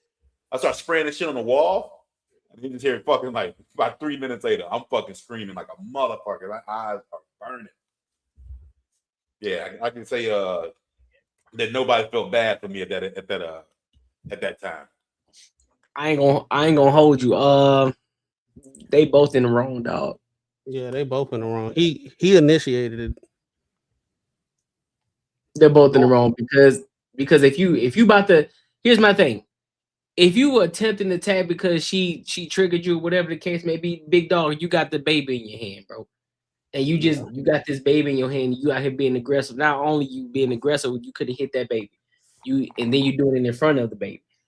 And then she extra wrong by coming to do spray pepper spray in this man's face. Wow, he's holding the baby as if that pepper spray ain't gonna get in that baby's face. That's danger. That's a danger to society. Get that kid out of there. Get that kid, because that's a toxic relationship that they have. It's probably one of the one night stand situations, and they both just be going at it all the time. And I'm pretty sure it's around the kid too, and the kid sees it. Oh, 100%. Get that kid out of there immediately. This is the situation. This is that point. This is that point where it's like, hey, dog, some parents just don't need to be parents. And this is why I agree with you, Marcus. It's like, hey, man, sometimes Some motherfuckers just don't need to have kids. Get rid of them. But if you do, be quick to give them off to somebody else who's gonna take care of the kid. At least care enough to do that. Like, all right, I'm gonna give this kid because I know I'm a piece of I ain't shit. I'm a piece of shit. I ain't gonna be shit. So I'm gonna give this kid to somebody else, and I'm gonna give them an opportunity to be raised up in a dope home versus being over here because I know I'm gonna fuck this child's life up. And the thing is, they don't think they're wrong, which is the funny part. Right. She don't think I bet she don't think she was wrong. I bet she was like, yeah, I was just defending. Yeah, that's crazy. And guess what? Judge will see that and still like give her custody. Dude, I got a dude that I know that adopted or was trying to adopt these two kids, a brother and a sister.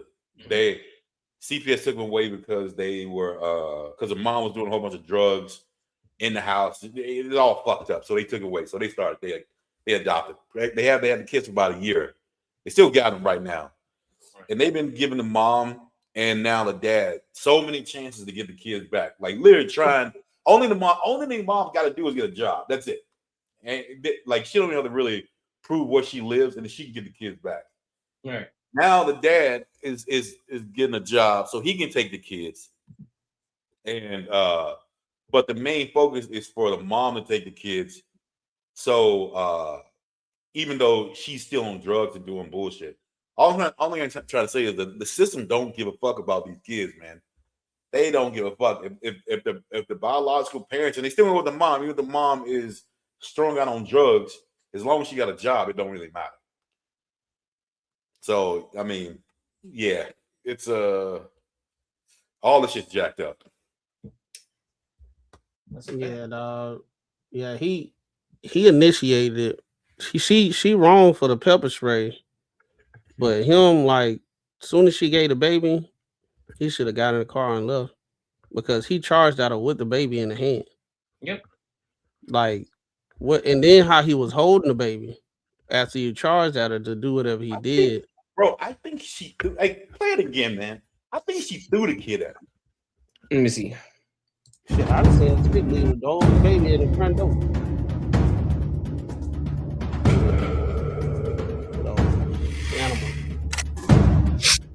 This video shows a custody exchange that turned violent. Mom and dad met to switch custody of their child. What they said to each other is unclear, but the video shows dad running at mom, and she runs to her car, grabs pepper spray, and sprays him while holding him.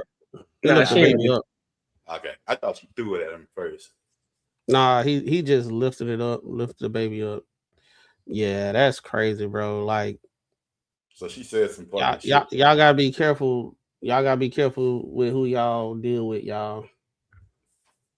Y'all gotta be careful, men and women, goddamn, because you'll get these dudes, they get with women, they press that button, and you act outside yourself.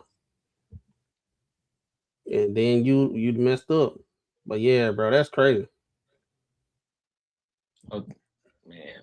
And he called it 4K. He probably didn't even know he was being recorded. Somebody knows it was like, hey, it's getting real. They always do this shit. I just feel bad for the kid, man. Yeah. That's what I care about. Forget them. I care about that kid. He ain't dropped the kid, so I don't see no wrong. Hey, I mean, forget dropping the kid. You still putting them in danger, though, bro. Yeah, the mom is. Both of them are. The mom is. Both of them are. The mom is. You didn't have to charge. You didn't have to charge as a man with that baby in your hand. You could have put that baby in the car seat and then did what you had to do, but you still had that baby in your hand. So he had the baby in his hand. She came with the pepper spray. The mom put the child in danger. No, he went at her first, and then she came back with the pepper spray. Run it back one more time, then. Their child. Look, he walked away. He got the baby in his hand. Walked to her, snatched her shit off, and threw that bitch down. And walked out with the baby in the hand. These situations can be really dangerous.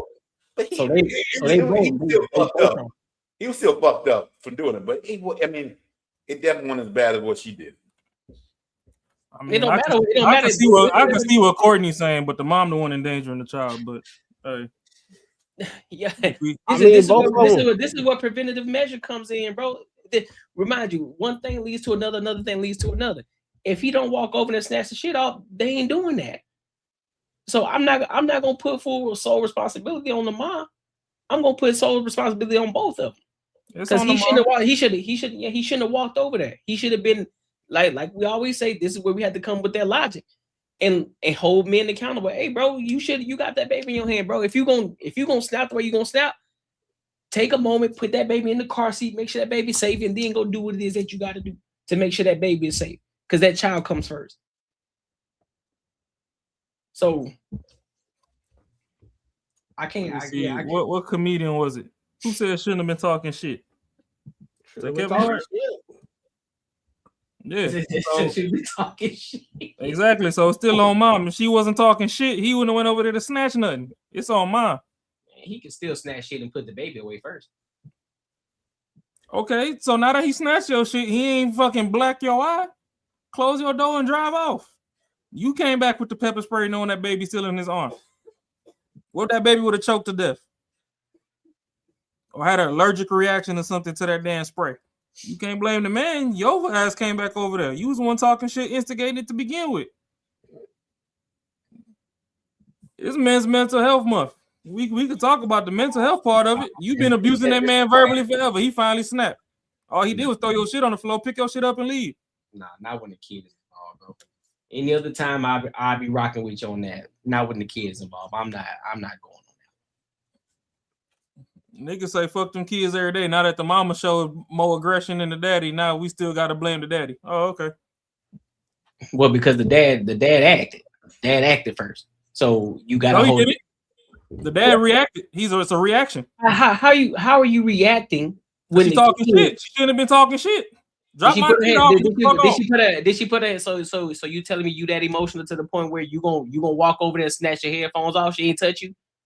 You that emotional? We've been talking about the single parent households since the beginning of the end. Right? So you that emotional as a man. You that emotional as a man with the kid in your hand. You gonna walk over there to entice some more shit to pop off. If you already know what type of shorty that this is anyway, you gonna walk over there with the baby in your hand.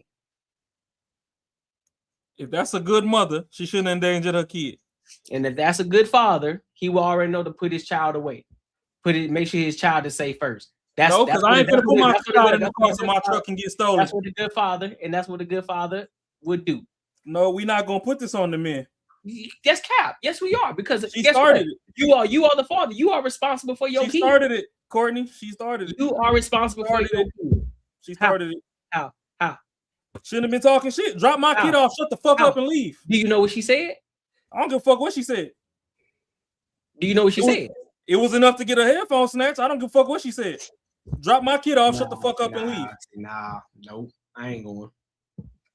Just like that other bitch that wanted that money every time that kid was getting dropped off. I am not going. Take this money on, shut the fuck up and leave. We ain't gotta say shit. I am not going. That's fine. You ain't gotta go. You as a man in that situation, nope. Both of y'all are wrong. Nope. Talking shit or whatever. Nigga, at the end of the day, you've been taking this shit this whole time. She been talking shit this whole time. You ain't do nothing. Now all of a sudden you want to do something with a kid in your hand. Man, miss me with that. Yeah, everybody got a breaking point. So today you have me and today you decided to act with the kid in your hand. And so now you and the kid get pepper sprayed. And did. That's wild. That's wild. All she had to do is drop my kid off, shut the fuck up and leave. All you had to do is put your baby away first, and you could have did what you had to do. But hey, all she had to do was put the baby away. Put the baby away. Put the baby away, because we keep talking about the mom. The kid comes first. Put the baby away. Then you could do what you. The baby was put away right up under that block. Can't nobody. The baby right here, face out. So anything that happens, that baby can get hit in the face. If you're gonna do anything, turn the baby around so his face ain't facing nothing. But hey, I don't know nothing though. Y'all got it. That's crazy. Yeah, I'm with you. I agree, bro. You got to put the baby up first, bro. He did put the baby up. It's right under his arm, right where it needs to be. But put him out of line of danger. Baby, So right put- where he put it- need to be. Out She of line should've- of he danger. should've Out left. of line of danger, bro. Nah, Come on, bro. dog. You got to put him in the car seat and buckle him up. All that. And then shit. why in the car seat and they fighting and somebody steal the motherfucking truck? Now y'all would have been like he should have kept the kid next to him. The kid right where the kid needs to be. Yeah. You shouldn't spray that nigga with no damn pepper spray on that motherfucking kid right there. Yeah. It's Well, on the her. thing, the thing about it is he should have just got in the car and dipped. No matter what she said, she ain't put no He hands should on have him. got her bitch ass in the car and dip too. Why you come back out with the pepper spray? You was already closer to your shit than he was. No, he the one that charged at her first. She was already putting ass cheek to seat. Okay, why you he got go and fart and drive the fuck off? Why he couldn't drive the fuck off? She was Why the asked fuck let she this- couldn't? She closer to the car. He still got to put the kid She in. got in the car. She could No, have she got in got and drove in the the car. fuck off. He pulled her headphones off her head and then walked back to his shit with the. And with bitch, the you baby get child under there. support. Buy some more headphones. Whoop de fucking do. You can suck dick and get headphones. Drive the fuck off. Bro, what's sucking dick by headphones about him having a baby over there? What the fuck that got to do with anything? Cause she ain't had to pepper spray the nigga with the kid there. Who Bro, had the he pepper didn't spray? have to go. He didn't Who have had to the pepper go. spray? He Who ain't had the have to pepper go- spray? Bruh, Who he had the ain't pepper have spray? to go. Also, this almost like the same situation with the old lady. Huh? We gonna bypass the entire thing that led up to it. Who had the pepper spray? Who snatched the headphones out the head first? Who had the pepper spray? Who's talking shit first? Who snatched the Who's headphones talking out the shit head first? Who's talking Nah, shit first? We don't know That's if she was talking shit. No, that's All right talking then. shit So she would first. have went and got in her car and drove the fuck off. That's not Headphones the- when it that's got not snatched the to begin shit. with. That's not the I shit. said So what I we gonna- said. She So we started gonna it. skip it. We gonna skip the Yup. entire middle part. So you hand the We baby is. off. We gonna We she is. hands the baby off. Hands the baby off. She walks off. So she gone. She about to go get in her vehicle with her headphones on. He decides to not put the baby in the butt and buckle the baby up. Walks around the truck, snatch her headphone off, slam them bitches down. Then decide to walk off like he finna go get in the truck. So then she retaliates because guess what? He put his hands on her first. And so you telling me, oh, she shouldn't have got the pepper spray. Okay, Come so on, now dog. if he dropped the kid on the floor and get the meek mop moop mop in the motherfucker across that damn parking lot, now what? Get your ass in the motherfucking car and drive the fuck off. You can buy headphones. Come on, bro. Come on, dog. If that nigga jump in that truck and back up and treat her like a speed bump, now what? You got it, bro. You was closer to your safety than you were before you fucking grabbed that shit and ran back over to him. You got it, bro. Come on, dog. That's the most toxic shit I ever heard of this far. Toxic as fuck. Make sure y'all drop a damn super chat to support Marcus's wing fund. We need extra ranch tonight. So y'all like, comment, share, subscribe. Get it, baby. And make sure y'all quit pepper spraying niggas when y'all too close to y'all own safety. Fellas, keep your hands to yourself. Keep your hands to Keep yourself. your pepper spray to yourself and drive the fuck off. Because I guarantee if the situation was flipped, you would have been like, well, that bitch should have went over to that nigga because she already know. And he shouldn't have been talking shit. Fucking dick. And she back. We ain't doing that. She shouldn't have been talking shit. Exchange the kid and leave. She wasn't talking shit. Because you don't know. Okay. You don't know if she was or wasn't. I do. How you know? What she say? It's Men's Mental Health Month, baby. What she say? Men's mental health means being held accountable for your actions. It do. So she wasn't talking shit, he wouldn't have snapped. So in this situation, he was wrong. If she wasn't talking shit, he wouldn't have snapped. I said what I said. Nah. That's wild. Wild as hell. Welcome to the hood, baby.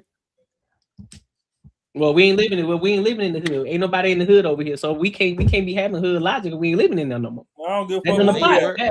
That shit don't apply no more. That shit don't apply no more, man. I don't give a fuck where we at. We ain't doing that. She was already a far away from starting the car. She should have stayed where the fuck she was at. She was safer sitting in that car than running back up on him. What if he said fuck them kids and just grabbed the kid by the ankle and used the nigga as a baseball bat and knocked both their heads off? Man, he would have been even more wrong. Okay, well, she shouldn't have been instigating shit. Instigating from a video. You don't even know what she said. I don't give a fuck what she said. That was wild. Y'all crying about this motherfucking beat ass baby ass kid, and that nigga got pepper spray too. That's irresponsible on her part. We already addressed that, but we saying how both of them. Okay, so if she ain't run up and pepper spray nobody to begin with, she could have got the fuck on. That's the dumbest shit I've ever heard. So therefore, there ain't no pepper spray if he don't walk up to her in the first place. You keep going back to the pepper spray. if he don't walk up to her in the first place, there ain't no pepper spray. So he did what he did, and he did not hit her. He dropped the headphones on the floor. Get in your motherfucking car because you right there and leave. He drop him. He got them football spike them hoes on the ground. That's the difference. He's football spike. That is still a drop. That is still a drop. That's not a drop. That's a spike. A spike and a drop is not the same thing. Okay, so a nigga that aggressive and you already fucking right where the fuck you need to be. You gonna leave the safety where the fuck you need to be to run back on somebody that's already aggressive? Well, then we have a conversation about girls ain't logical. Then we have a conversation earlier. Exactly. So the logical thing right now for you to do. So how you gonna be like, no, go back. You keep saying, hold on, you ain't gonna let me talk. You said women aren't logical though. So how you gonna use that? Cause like I'm fucking trying to tell you right now, if you already where the fuck you need to be, and y'all always talking about, oh, they want to go choose the beer and do all this dumb shit because of shit like this. Because if this nigga would have mauled the fuck out of her, it would have been a whole nother Chris Brown situation. Because we ain't gonna talk about how the fact Rihanna was the one punching on the nigga while he was driving before he retaliated. Women don't bring up that part. So since we always alleviate them of their bullshit, you was at where you was supposed to be that could have been the safest place for you, and you ran back into danger. So because you moving off of your fucking. How's Rihanna's situation relevant to this one? Because we already know hey, my Rihanna's nigga, wrong. you can't play connect the dots. That's on you. We already know Rihanna put her hands on him. That's a entirely different situation.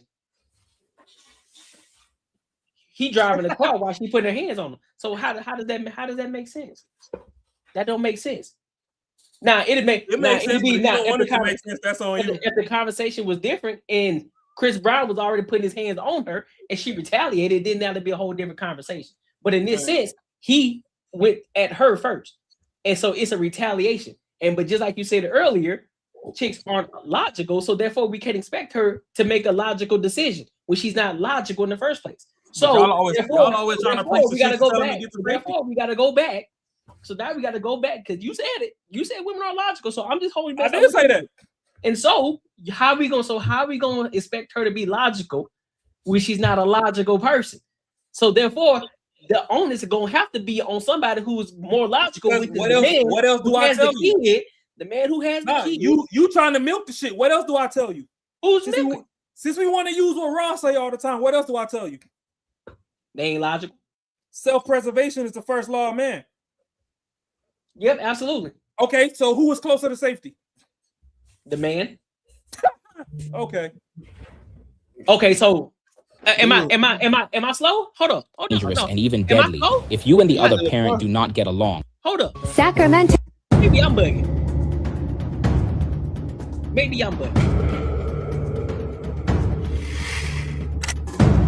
Okay, This video shows a custody exchange that turned violent. Mom and dad met to switch custody of their child. What they said to each other is unclear, but the video shows dad running at mom, and she runs to her car, grabs pepper spray, and walking to. He about to put the baby inside the truck, and whatever she said, whatever. And she walking off. Their child. Hey, and so he decided. Put on the screen for the chat. Put on the screen. Put on the screen for the chat. My apologies. That was it. Hold on. Hold up. My apologies. Nah, you good, money. Gotta rewind it. Oh, no, this video shows a custody exchange that turned violent. Mom and dad met to switch custody of their child. What they said to each other is unclear, but the video shows dad running at mom, and she runs to her car, grabs pepper spray, and sprays him while pause. Right now, who? He could put this baby in the truck, do what he got to do. Okay. So in this situation, we still blaming mama? From right here? No. And she got headphones on her head. And she got headphones in her head, going by her bed. holding their child. He walked over with the child in the head. So, are we still blaming mama? So now they about a 50-50 split from their vehicles. Are we still blaming mama? Yeah, they 50-50 split, but he go over to her. Right, so okay. Are we still blaming mama? So now when you got somebody coming aggressive at you, what you supposed to do? The truck doors are open. Mama's truck door ain't open. He's coming behind her, so we still blaming mama right now. So Y'all gonna let these women talk about man, big, bad, and That scary ain't my all the question. goddamn That ain't my time? question. That ain't my question. We still blaming mama right now. Am I gonna talk or am I not gonna talk? No, you gotta. I'm asking the question first. Yes, and then give the context. So am I gonna So we talk or am I blaming not mama gonna right talk? now. They still 50-50 right now? Go ahead. No, they 50-50. I answered the question. Go ahead. Keep drawing the narrative. Let's go. You're drawing there. We're looking at a video. All right, boom. She closer to her shit. But let's go.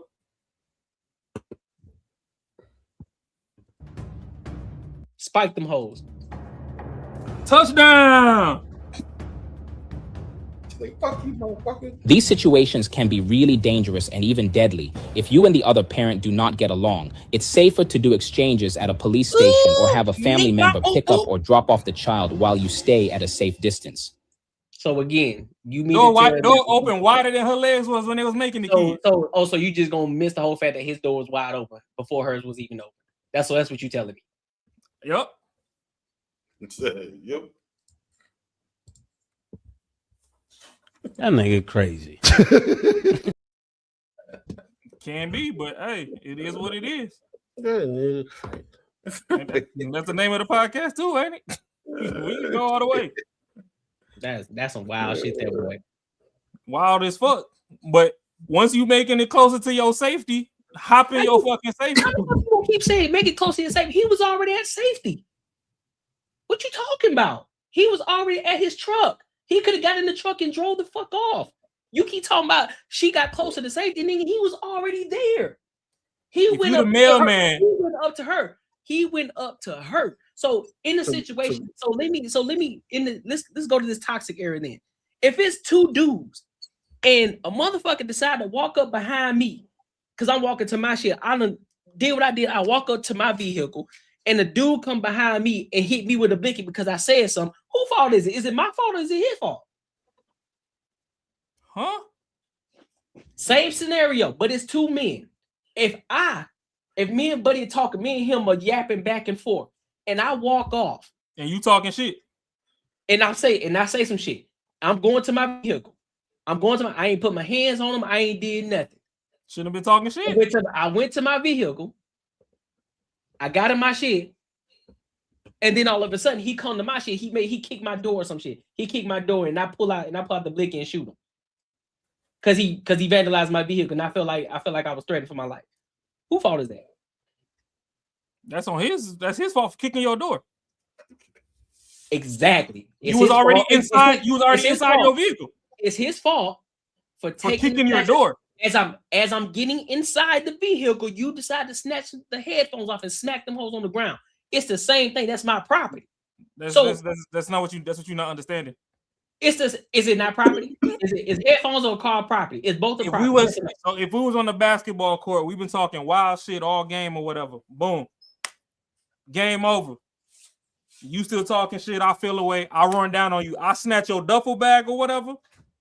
And then I get the clutch in my waistband. That's on you to be responsible and hop up in your car and fucking leave, or come get your duffel bag, throw your shit in the car and leave. Now, if you want to reach in your car and come back out and I smoke your ass, that's your fault. That don't make sense because I'm gonna be the one that retaliates because you snatched my backpack and I come back and shoot your ass. Pick your shit the fuck up and leave. Raw, you wild, boy. You wild. In your example, crazy. But see the problem with your example is that you hopped in the car and then he kicked your shit. It's still already the point is still parallel because it's my property. Whether it's still my property, so how I respond to you, you can't control how I respond to you. You touch my shit. The headphones is on my head, so therefore, in order to grab some motherfucking headphones, you touching me too to snatch the shit off my head. So therefore, guess what? But I feel like because on top of that, that's disrespectful. So if I retaliate and shoot you because of that, how in the hell is it not your fault for coming over there bothering me?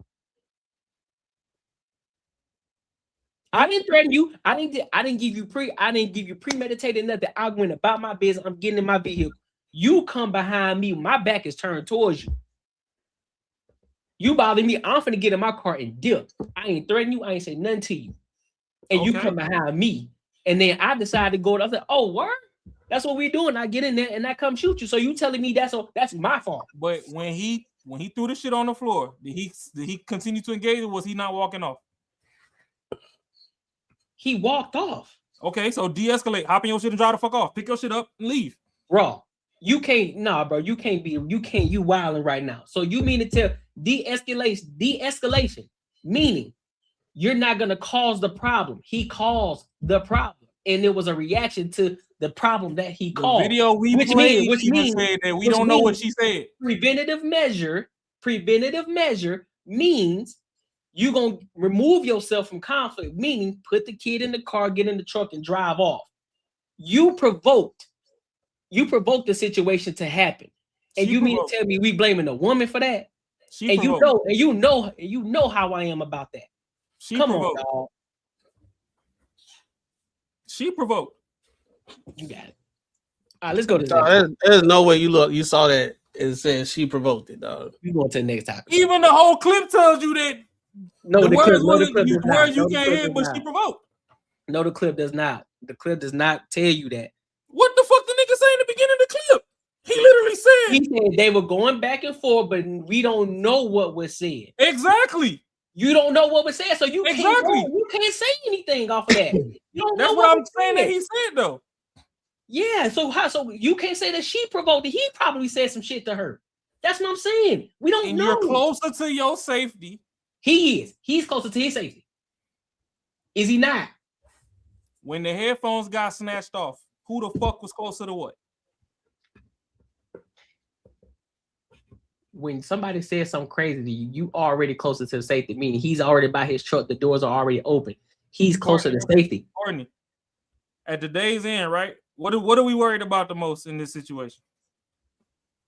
The kids' safety. Okay.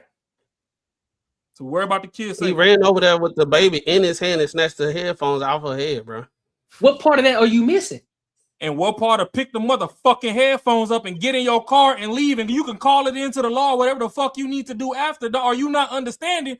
If y'all care about that goddamn kid so much, what part of that pepper spray could have killed the baby? You don't get to that point unless you don't get to that point. If he don't walk over there, bro, that's the point that you're missing. You keep going straight to that part. If that situation, that entire scenario, snatching the headphones off, everything after that comes after that does not happen if he don't walk over there. That's the point. That part right there. Forget the other half. That part. He don't walk over there. I'm not forgetting shit in the situation. Nothing happened. Nothing happens. Nothing happens after that. In the situation. If you don't do nothing, if you don't walk over there with the kid in your hand, the pepper spray, the headphones, none of that shit pops off. So how in the hell we keep skipping that little part right there and skipping over to the part of, well, you was closer to the vehicle, you was in safety when he was already at the door and it was already open. He could have put the kid in there, got in the truck, and drove the fuck off. How what are we doing, bro? When did the pepper spray become involved? After the headphones. And okay. When did the headphones? So who was closer to their V when the headphones were on the floor? When did the headphones get involved? Who was closer to their vehicle when the headphones got involved? She was. All right, get in your shit and drive the fuck off. Stop. I'm not stopping because you're not changing my mind. Because Macaroni might as well input what he got to input, and we put a pin in that real quick because you're not changing my mind. Shit. You keep saying the same crazy shit. You try to use that. Okay, no, hold up. We all say crazy shit on different days. Let's reverse. Marcus still don't trust the host. We all say crazy shit. Right then. What happened before the headphones? Who was closer to safety? Before the headphones, who was closer to safety? Are you missing the point that we worried about this kid? Before the headphones, who was closer to safety? They both were. He was at his truck. So he was at his truck, right? She walked off. Whatever she did. That provoked the nigga to go over there. It took him more time to walk over there to do what he did. It took him more time. We worried about the child, right? Which means. So the bitch should have kept the pepper spray. That's all I'm saying. Put the kid in the fucking truck and drive the fuck off. That's the point. Thank you for proving the point. Thank you. I appreciate you. I didn't prove no point. You proved it. You've been proved it, but you gonna stand on your square. But that's cool. But you proved my point already. I did not prove your point. Checkmated already, bro. No, Checkmate. you never. You Checkmate. can't checkmate me in this situation because if you give a fuck about that kid, the it's bitch should have already sprayed the checkmated. pepper spray if the kid was there. It's And she already was closest to checkmated. her vehicle. And if y'all want to get on the internet and had to let these women cry all goddamn morning and night that man is fucking this, that, and the third, if you are at safety, why would you leave the comfort of your safety to run back into the fucking flame? Checkmate. Checkmate. So ain't no checkmate. You checkmated. That's checkmate. No, I'm not. You already checkmate. You just have a difference of opinion. It ain't no fucking checkmate. No, nigga, that's checkmate. No, it's not. Because the kid still got hit with the pepper spray. The kid got hit because okay, so if men are stronger than women, and because of the dad. you somewhere where you can be safe, hop your ass in your shit. So that's not no fucking checkmate. Because of the dad. The dad put the kid in harm's way. That's the dad's fault. No, they both put the kid in harm's way. I hate when my friends fight. I hate it too. It's dumb, bro. Like that don't make sense. I really hate this shit too. And we can go get a steak dinner after this, but on this right here, we talking preventative measures. We talking about the kid. So therefore, how in the hell we keep skipping over to the pepper spray as if no other event transpired to that point? We just say fuck it. We talking about what's the most detrimental to that child. We start at A, but we gonna jump to F though. But what about the pepper spray? Okay, well, fuck. He had to walk over there in order to initiate some shit. Get in the truck, drive the fuck off. Like, you see somebody already coming at you aggressive. He came at you from behind. He came at you. Even more reason to run the fuck off. That motherfucking pit bull chasing you down the block, foaming at the mouth. Now's the time to turn around and try and pet it. No, I'm gonna turn around and shoot that motherfucker. That's what I'm gonna do. Now what? Now what? Now am I wrong? Am I wrong? Am I wrong for shooting a dog? Am I wrong for shooting a dog that's coming at me aggressively? Can't be shooting no dog, man. Am I wrong for shooting a dog? Why because you can't shoot no dog, Marcus? You can't be shooting no dog, man. Shit me. Oh, so you tell me I ain't gonna shoot if it's coming at me aggressively. Not wagging tailing. No, coming at me aggressive like that bitch want to bite my leg off. You telling me turn around and shoot? You telling me I'm wrong? Nah, Is that what I mean? Okay, all right, thank you. I appreciate you, Mark. At least somebody being real right now. Come on, dog. You will walk into your car. You can pick up your fucking headphones, get in your shit and leave. If we talking about the endangerment of the child, both of them are fucking on their ego trip. I agree with you on that. I agree with you that when it comes to the area of masculinity, the nigga should have maintained frame, and no matter what Shorty said or whatever, just go about your day. Clearly, she was this way possibly before y'all had kids or shortly after you had the kid. You know how she is. But if she got you up off your square like that, you went over there with the kid. As a mom, her motherly instinct should at least let the nigga put the kid down before you fucking pepper spray. Y'all put the motherfucking kid in danger. You closer to your shit. Clearly, he ran up on you when you wasn't looking. Hop in your fucking safety and fucking leave. Call this shit in. If the video right now leaked, you could have got that video for the cops too. Now you can have your full custody and put that nigga whatever the fuck you want to.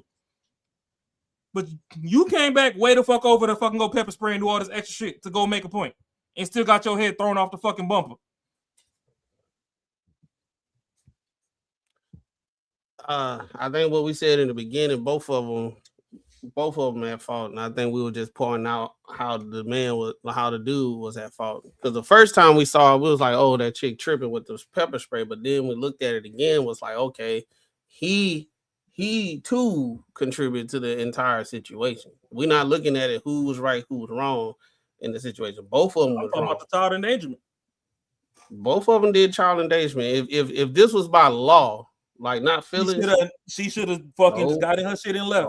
No. If this by law, he put the child in danger by holding the baby how it was and going child in danger by fucking pepper spraying and snatching the headphones out. That will be called assault. Even if somebody got a phone in their hand and you knock the phone out of hand, they call that assault. That would the law be. That would the law be. And her turn around and doing the pepper spray, she'll get charged too because she used that while the baby was in his hand, and the baby could have got pepper sprayed, and that would be assault too. Now they'll have their different charges, and the law will say who would get the worst charges.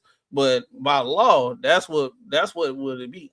Because at the end of the day, she did walk away. He walked away. Whatever was said, it doesn't even matter what was said. She should have, could have, and whatever. But he reacted by going over there and touching her. At the end of the day. And where was she at? In her car, getting in her car while she was getting in her car. He had the baby in her hand and snatched the damn headphones out the head. Yeah, and she could have picked her shit up off the floor, got in the car, and be like, "Man, I don't know why the fuck I have to deal with this. Ain't no way." Well, I think she could have even stayed right there and called the cops. She could have got in the car and blocked the nigga in and called the cops. I'm like, "Oh, this motherfucker assaulted me." I think you're missing it. I'm with you on the fact that he assaulted. We're not saying that. We're not saying what she could have did, whatever. We said that she was in the wrong too. We were saying she was she was in the wrong too. That's the thing. That's why I'm saying I think you missed it. We're just saying I'm not missing it. I'm with what you want. I'm just saying that the child endangerment, how he's implicated in it too. I'm not missing it. Oh no, I think you thinking are you thinking that we're saying that it was okay for her to react? I'm just saying, right? So that's not what we're doing. I'm saying if the women's paint men to be all this aggressive and all this other stuff, if self-preservation is the first law of man and all this other shit, you were close to your safety. I'm not disregarding shit Courtney's saying. He did run her down and snatch her motherfucking headphones and do the touchdown celebration spike of them bitches on the floor. The bitches is probably broken. Hopefully they covered by Apple Care, whatever brand they is. You right there. Get in your shit, lock your door. If you care about the headphones, you want to see if they still work or pick them motherfuckers, get in, lock. Because after he dropped the motherfuckers on the floor, what was he doing? He was going back to his shit. I'm just talking about the safety. And if we really worried about this kid, the kid could have allergic reactions and all this other stuff to whatever chemicals is in pepper spray and all that. You know, like certain things, they say, you know, you got to be certain ages and above to even be exposed to this shit. We care about it. And we mamas got this big ass intuition and all this fancy shit they be talking about. You already smaller than dude. Instead of putting yourself in more harm's way trying to prove a point, everybody ego tripping. I ain't never once said the dad was right. I'm talking about the kid. You shouldn't have pepper sprayed the nigga with the kid in the hand. So, leave the pepper spray. You was right there at the fucking car. Just hop the fuck in. Lock the doors. If you want to block the nigga in and call the cops, whatever you want to do, you could do that. Get to safety. Instead of putting who put the child in danger first? Both of them. I said first. Both of them. First. Both of them.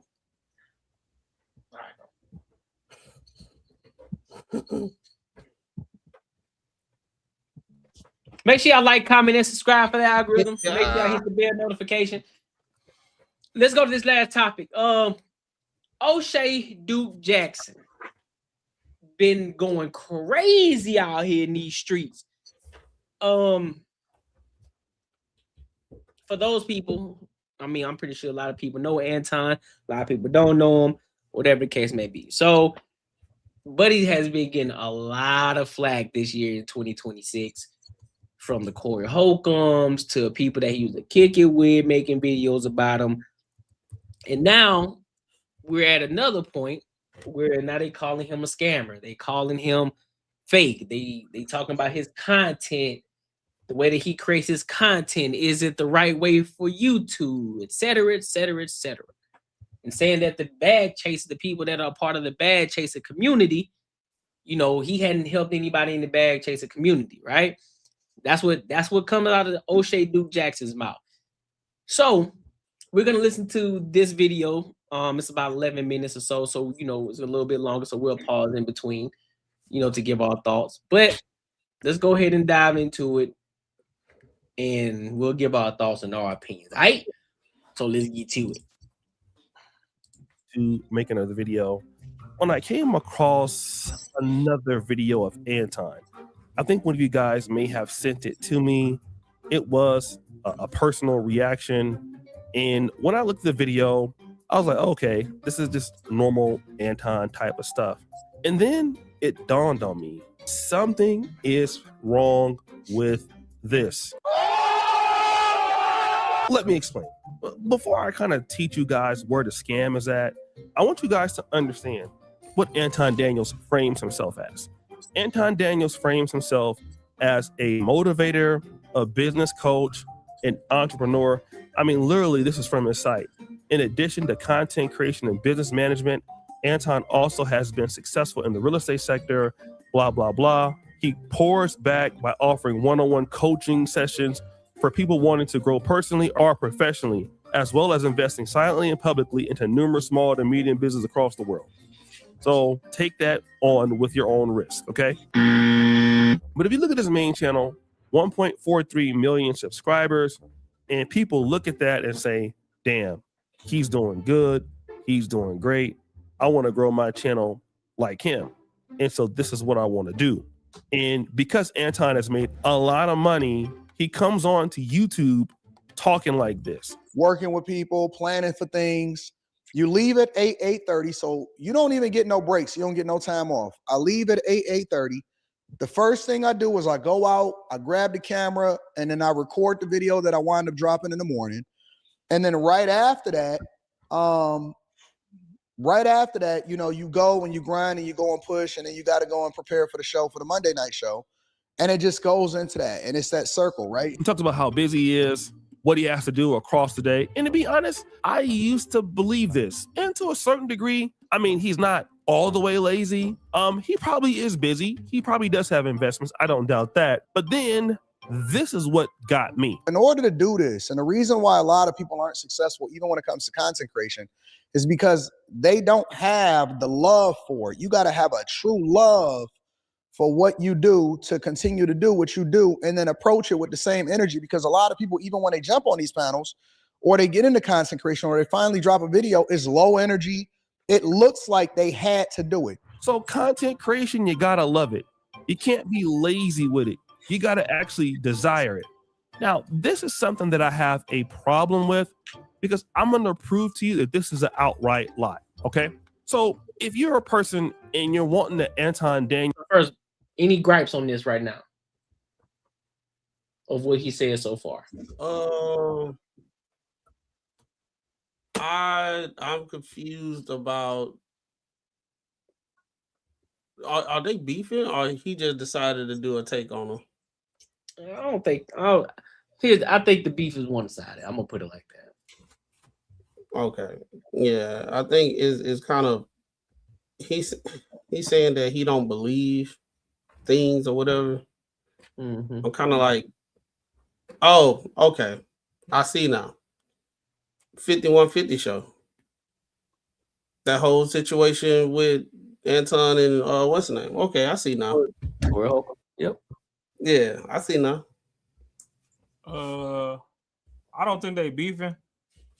I just think Anton's a phenomenal content creator. O'Shea's a phenomenal content curator. And, you know, certain names is cool if you drop them every other week to keep your algorithm in motion. You know, certain breaking stories you can get every other day to keep your shit in motion. And what do I mean by that? We know if you drop a Anton Daniels in your somewhere in your playlist somewhere, you drop an Andrew Takeoff in there, you drop maybe a Tommy Sotomayor in there. You know, with certain names, you drop a Brittany Renner. Let me see who else on the women's side. You drop a Cheyenne Bryant. You know what I'm saying? You know that in them, you drop those names once or twice every other week. It help keep your algorithm afloat. Yeah. So I'll say on one end, I don't necessarily think O'Shea got any beef with Anton, because I done seen him time and time again pop in on some Anton platforms, say hi and bye. Yeah. Just like I don't really think Anton gives 3 fucks about anybody trying to have beef with him, because you know some of his content just comes from daily life. Yeah. You always gonna get a news clip about a shooting. You always gonna get a news clip about somebody scamming. You always gonna get a news clip about, you know, somebody being irresponsible. And then once you want to tie it back to the money, you always gonna have, you know, a new way to invest, or you know what I mean? Like, so it's different avenues. So I don't necessarily see it as beef. I just think he's trying to say, hey, if you blind and you looking for a leader, pick your leader towards your level of sight. Because I don't necessarily say, I mean, realistically, you could say anybody's scamming on anything, to be honest. Like, yeah, true. Like, you know, a motherfucker flunk out of college and college is a scam. But we not gonna say that you went there to learn art, to learn how to draw, and you should have just known how to draw off GP. Like, when you get in that car accident and you need a lawyer, you're not saying it's a scam then. You want a nigga that know his shit. When you need that double heart transplant or some shit, that doctor ain't think it was a scam when he passed what he learned. So, you know, you can get scams in any avenue if you don't want to apply yourself to a metric, or hey, if you got opposing views on things. I could be a scammer right now for telling you that the mom was at fault in the last situation instead of the dad. If that's how you want to rock. Y'all could go and say Courtney was scamming right now for rocking with the dad instead of the mom. Like, you know what I mean? It just depends on where your views is at. So I wouldn't necessarily say it's a scam, because there's people that O'Shea has coached.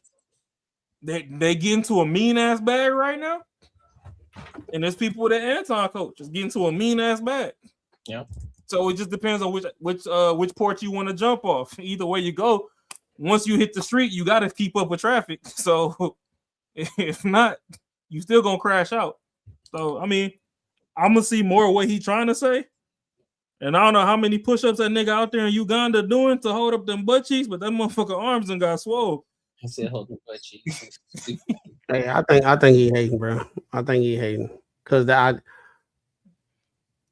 we just let the video go. I think he hating, bro. Daniel's way of how he's getting rich on here. The majority of it comes from this Anton Daniels channel, right? Look at this video. Don't become a young traditional trad wife. Bitter divorce woman go after trad wives and whatever.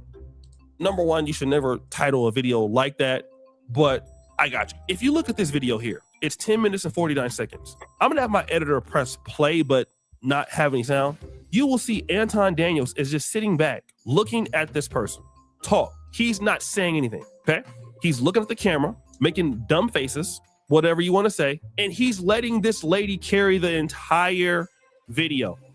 He's not popping in anything, nothing. He doesn't say his first thing until 2 minutes and 2 seconds. That's when he first says something. Now, literally what that is a copyright strike if it was a YouTuber doing that, because you're not putting in any kind of real value. But ultimately, that's cap. We'll put that out there right now. That's cap.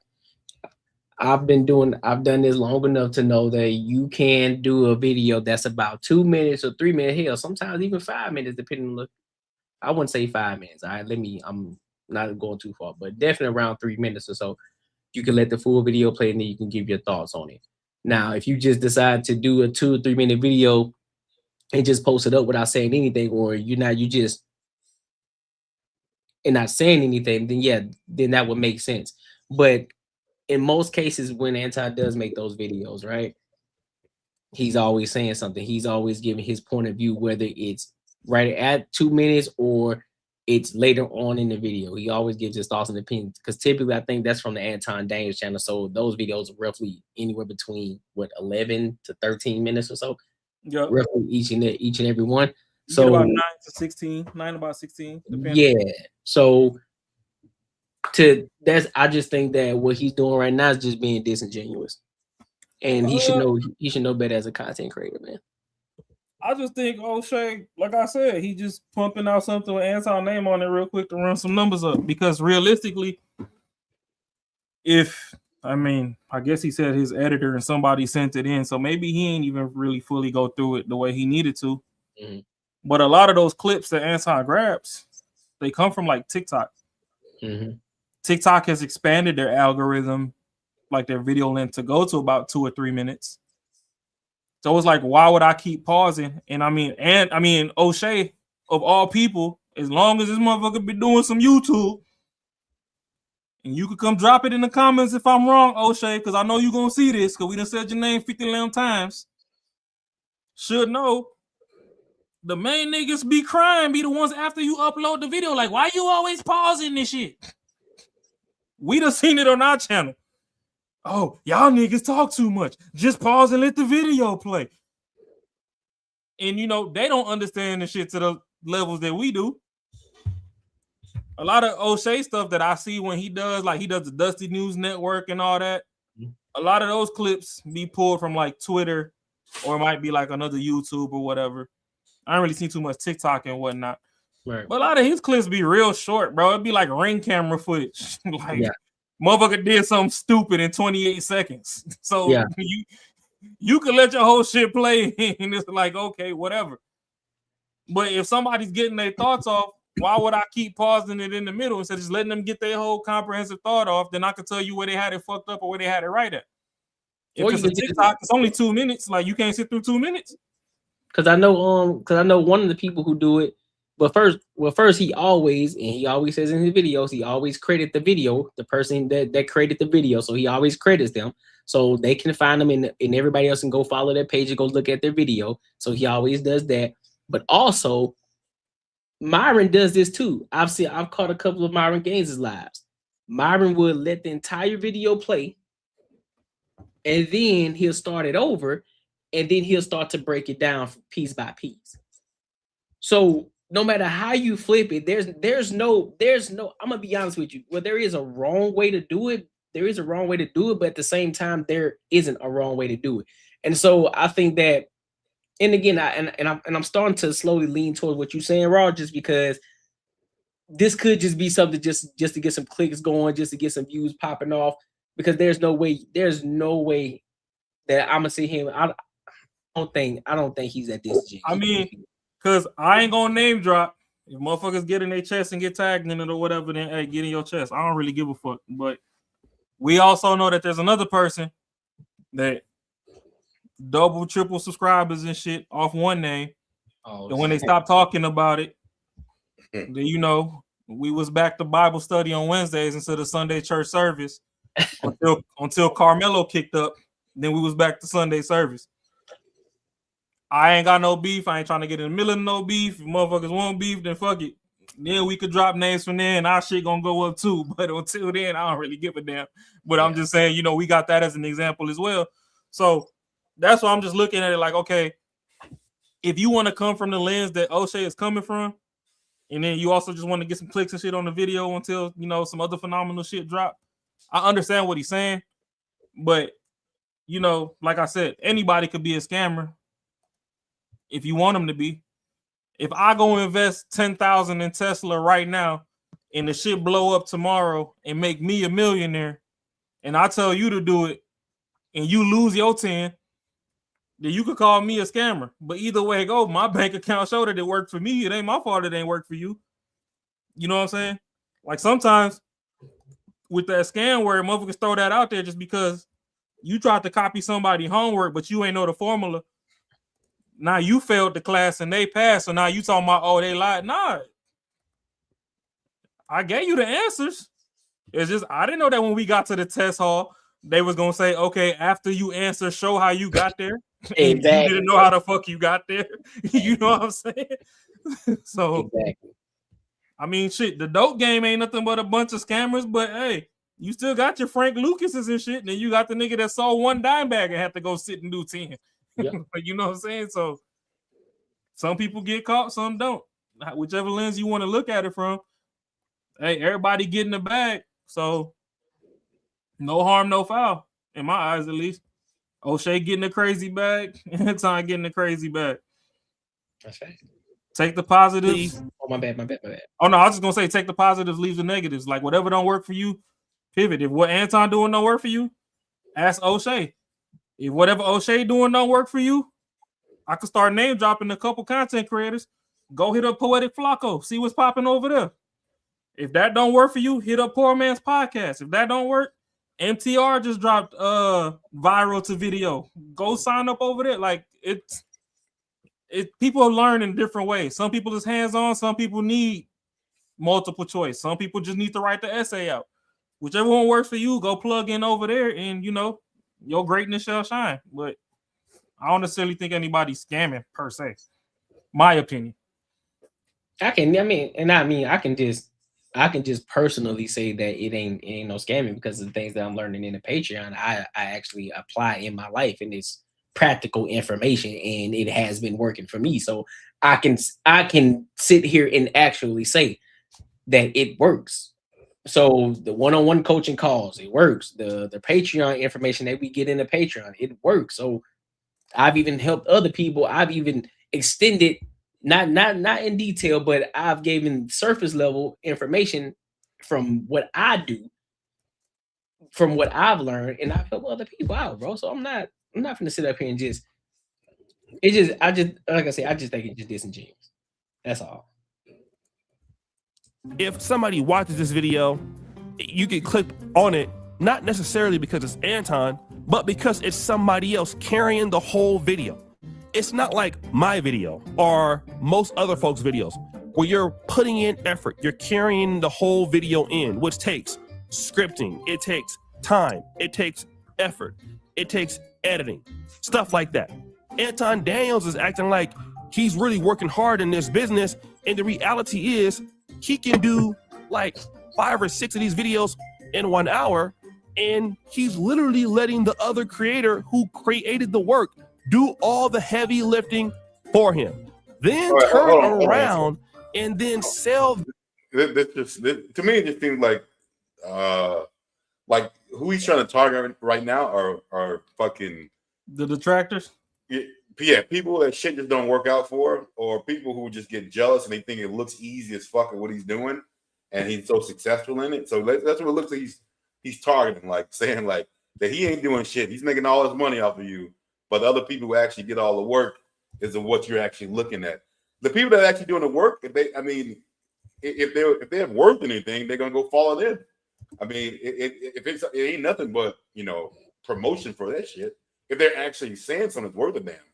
But half the shit that he plays is someone saying some really stupid shit, and probably won't get the type of followers that follow him will follow them. So it's crazy if you can find a way to make a shit ton of money and do it the least amount of work. That's everyone's fucking goal to do. That's everyone's goal. So I don't know why the fuck would you even hate on someone who actually has been able to master it. So I don't. I mean, this type of shit right here is fucking. It's just some hater shit. Like I bust my ass and no one wants to watch my shit. Fucking your shit's garbage. I mean, it is what it is. Man, but that's the thing, though. That's what I'm saying. People actually do watch O'Shea stuff. Yep. Yeah. Oh yeah. That's what I'm saying. Because like even with him having the 5150 jersey on, he called out Corey Holcomb for some stuff during that altercation. He called out Anton for some stuff during that altercation. He called him okie doke. And then Corey got word of the shit and called him O'Shea Dookie Jackson and some other shit. and he was in his chest for 2-3 weeks. I mean, not really in his chest, but he still felt the way like, damn, bro, like I support you. I rock your merch and shit. Like, why you gonna talk about me like that? The last time I checked, once we crossed that line and we cut this camera on and we became public figures, it was up. That boy said in his chest, bro. That's crazy. Hey, it was in his chest. You can say Boy said he was in his chest. Damn. Like around and then sell this ability of quote unquote coaching and charge you $1,000 to help you get your YouTube channel up or your business up. $1,000? What are you talking about? Hey, Courtney, just leave that number in the air. Just leave it alone. I bet I ain't.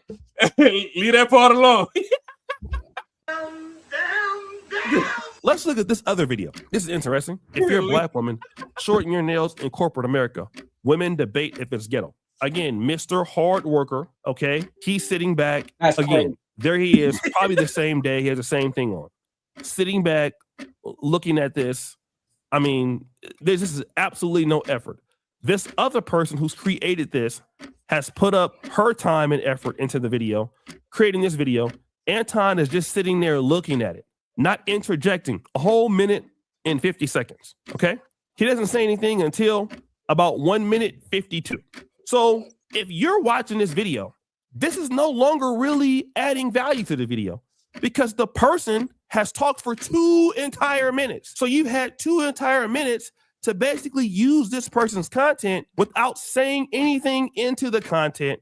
And this is what he does every video. This is how you could put out 200, 300 videos a month right now, and make a whole lot of money. So now where I can agree to disagree with O'Shea is, yeah, he let the video rock out, but you're saying he didn't do nothing to change the content. No, he gives his take at the end. Yeah. And he touches the entire basis of whatever video.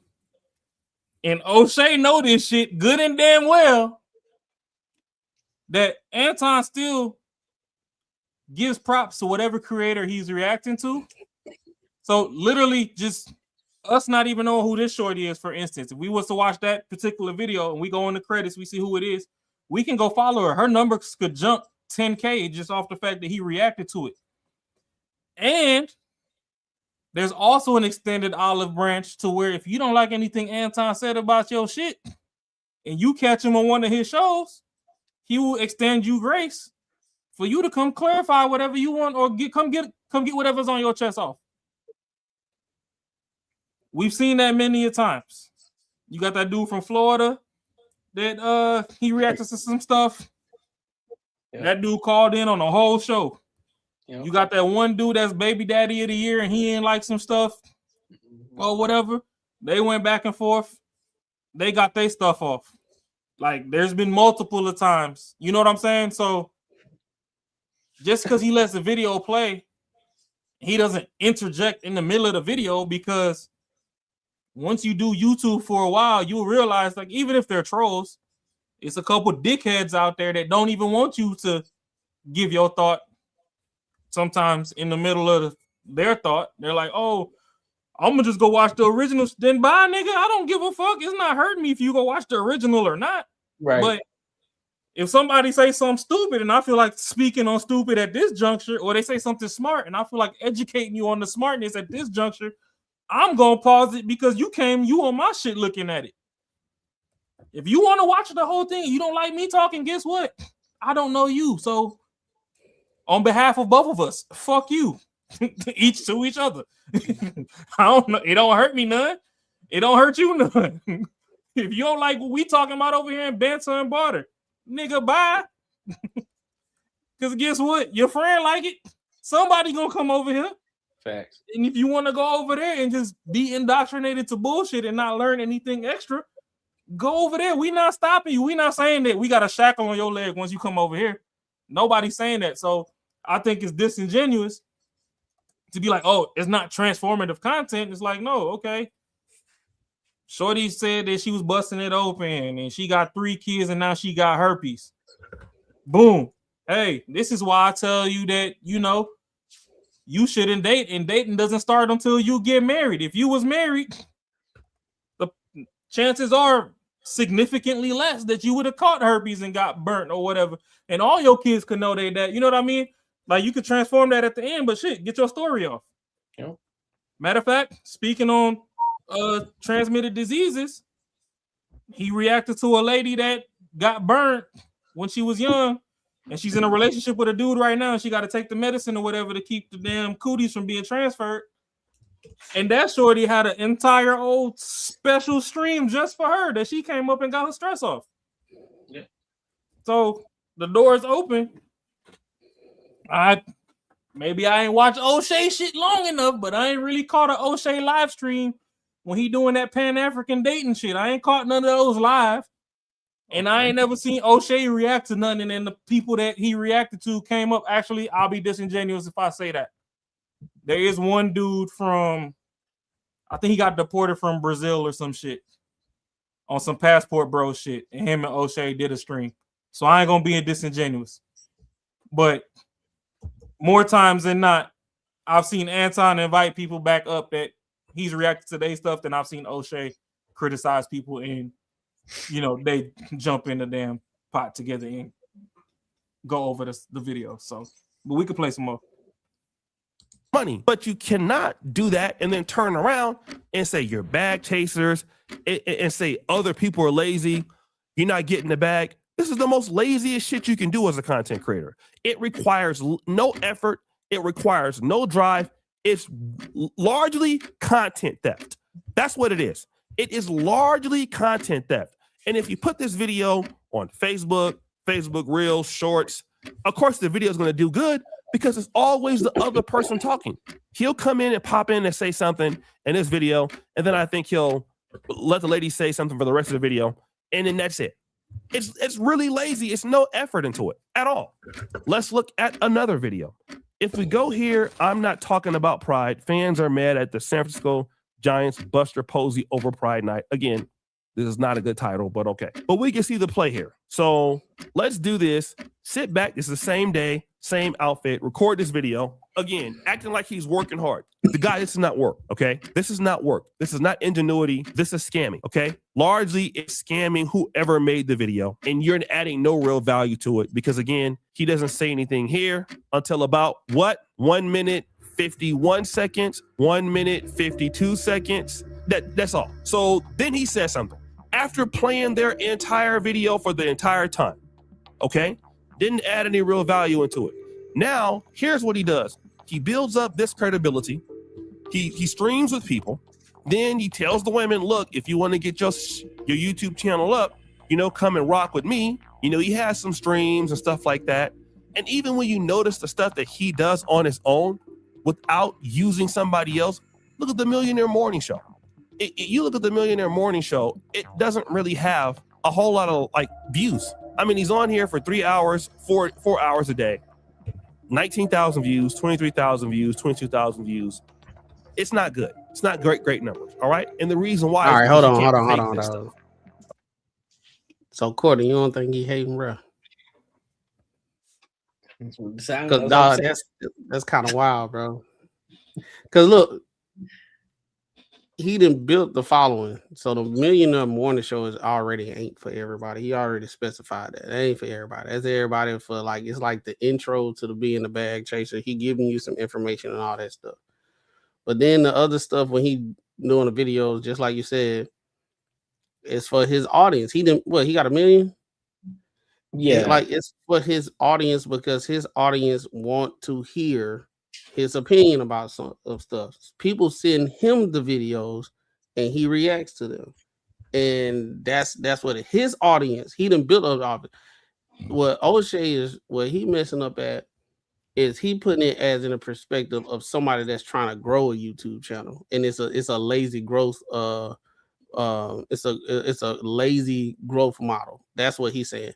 But it ain't even about no growth. It's pretty much already got it. The 19,000 views and all that stuff. He just hitting different levels and different type of it's like the shows have different tempos and purpose. So he hitting all those corners. That's what I'm trying to say. He trying to hit all those corners. So O'Shea, I think he just hating, bro. And I think like he all the way off on his analysis. I think I know he do his thing, but like you said, everybody got multiple ways to do it, and what's working for Anton is working. Man, like, that's like O'Shea. I don't think O'Shea got as many followers as him, and then at the same time, Anton be talking to Stephen A. Smith and all that type of stuff. So he getting like mainstream for real based off his business model. So it's like you saying like he a scammer and all that type of stuff. It's like ain't no scamming when you've been doing this for a long time. Like he making it seem like Anton started like 3 years ago. My thing is this though. There's so many ways to skin the cat when it comes to this content creation, bro. No one thing is the right way. The way that O'Shea is doing it is a right way to do it. The way that Anton is doing it is a right way to do it. So many people make content in their own way that works best for them, so that way they can be as productive as they possibly can be. And so this is why, again, and now, even though I do think it is disingenuous, I do think I do believe that there's a little bit of hate in this, because it's like, okay, well, how can somebody who is doing what he would consider minimal work or minimal effort compared to what it is that he do with all the editing and all the extra stuff that he does with his channel, because that's something that he may love to do and how he want to do it. But another thing is, what if it's somebody who just says, listen, bro, I want to be able to put out content, give my thoughts and give my opinions without all the editing crap, because maybe I'm not good at doing editing, so I don't want to learn how to do it. I want to find another way to put out content and still be able to say what it is I want to say. The reaction videos on YouTube is nothing different than somebody stitching the video on TikTok or remixing the video on IG. It's nothing different. This is just long form. We just understand that, all right, bet I got to talk longer now. All right, so therefore I can react to somebody's content behind the camera. I can do it a little bit more professional now. I don't have to just be walking on my phone and I got the phone up like this, whatever the case. And so this is why this is the problem. I think more so this is where the transformative aspect comes in. It's no different than sports commentary. You see a video, you see highlight clips, and you give your thoughts and your opinions based off of you play basketball, based off your knowledge of the game, based off of how long you've been watching the game. All of it is nothing. All the LeBron flops. All the LeBron flops. Everybody, all of this shit is content. So I don't know why he's trying to act like he's holier than thou or better than thou. All the me bounds. Right. O'Shea, you're doing the same exact thing. You're taking other people's videos. Yeah, you may be clipping them up. You may not just be sitting there letting them talk for 2 to 3 minutes, but you're doing the same thing. You're just doing it a different way, big dog. So for you to even come out and say something like that, I think for you to be as dope of a content creator that you are, I think that's kind of messed up in the way that you're trying to put that false information out there, that bad information out there. I think you're wrong by doing that. I mean, if you objective in life, it's a good look on both parties. That's fair. But before I jump into that, to give Macaroni the numbers, because right now, I don't know O'Shea numbers, but we was talking about Anton numbers. Collectively, he's sitting just shy of 2.1 million subscribers between all. Ooh, nice. And he has 1.1 and climbing billion with the B views. Nice. That's dope. As of right now, because he has a site that you can check his metrics and it's live updates. Like if you create a brand new page right now and go subscribe, the numbers will jump. That's dope. But honestly, to me, I just think to a varying degree, like I said, O'Shea, when you see this, you can tell me different in the comments and shit. Give me a line to reach out. I'll come get some coaching from you. But at the same time, what I'll say is, if you don't have a lot of time, you got a day job, all this other stuff, I feel like Anton has the least barrier to entry, greatest metric of success route to starting, especially a reaction YouTube channel. Yep. For what O'Shea was saying, I said if you was reacting to music, yeah, you can't let a whole track play out without pausing it and all that, because there is copyrights and stuff involved with that. So, every 20 to 40 seconds, you might want to stop and be like, "Ooh, that bar was hard," or "Did you hear that double entendre, that triple entendre?" Whoop-de-whoop. You know what I mean? But if it's somebody just giving a thought on something, or "Oh, hey, I got fired from work today," and all right, well, shit, tell us how you got fired, my nigga. Then when you get done, I'm gonna tell you how stupid you are for posting that video, because now the next person gonna hear what the fuck you said, and they not going to hire your ass. Like, you know what I'm saying? Yep. So it's multiple ways to skin a cat. We done heard that since we was kids, growing up till now. Don't get me wrong, O'Shea's fucking videos are very entertaining, they funny and all that, but not everybody got time to sit down for 3 hours just to source clips alone to edit a video. If you just trying to chop them up and get them out until you build, and you can hire a team, just like you heard. He said, "Hey, I'm gonna tell my editor to press play in a minute without the sound on." When you come in the game, you ain't got editor money, buddy. YouTube not even paying you yet. You ain't even met the metrics to get AdSense. So, hey, if you want to call it lazy, call it lazy. But if somebody dropping 6 to 8 videos a day is lazy, I'd rather be that lazy and still getting shit out than, you know, having to waste 6 to 8 hours of the day trying to find clips and shit just to make the shit even more entertaining and whatnot, just to drop one video. You know what I'm saying? So if you want to make it to O'Shea's level, I still say start at Anton's level. Yep. And if you make it to O'Shea's level, you want to skip Anton's level, hey, whoop-de-doo. If you got it, you got it. But I think there's different barriers to entries, and once you find something that works, that's another thing that they tell you about YouTube. Hey, once you find your niche, just stick to your niche so you can master it. Yep. YouTube ain't the place to be trying to be jack of all trades. O'Shea is a content creator. He might have a 5, 6, 9 person editing team. You don't know them motherfuckers. They just get a check. We know O'Shea. Yep. Anton might have a 10, 12, 15 person editing team. You don't know that neither. You know Anton. You know what I'm saying? So either way it goes, I mean, I can see where Macaroni coming from, where it sounds like hating. I guess I'm just maybe I'm just being a little bit too optimistic and just saying it's constructive criticism from across the field, and also knowing that it's a name that'll bring in some views, because obviously once you've been on this motherfucker long enough, you're gonna have a hate train. Yeah. Longer than Amtrak. So yeah, it's gonna get to a point one day they're gonna mention Banter and Barter, and just from dropping that somewhere, you're gonna, you know, get 20,000, 50,000 views. Hey, yeah. I'm here for it. You know what I'm saying? Yeah, that's true. That's true. That's definitely true. And that's another thing too. If you got soft skin, YouTube ain't for you. If you can't take critique, I mean, a lot of us up here, we play sports in the third, so we didn't have people critiquing us our whole life. So I mean, yep. Pause. But Marcus finna be in them sausage making competitions and shit. So hey, you don't even know, player. Shit, smoking that be in the grill off. Yeah. But yeah, ready, player. I don't know. I just think it's a healthy competition video. Yeah, that's what it sounds. That's what it sounds like, man. Call somebody out, get some eyes on you real quick. Yeah, that's what. Matter of fact, I'm gonna play just a tad more. I ain't got beef with nobody. I like both of them, so hey, it is what it is. Yeah, that's what I'm saying. Like that's what I'm saying. I watch some of O'Shea's on content as well. Like I'm just saying that I just think that, you know how you putting out the wrong.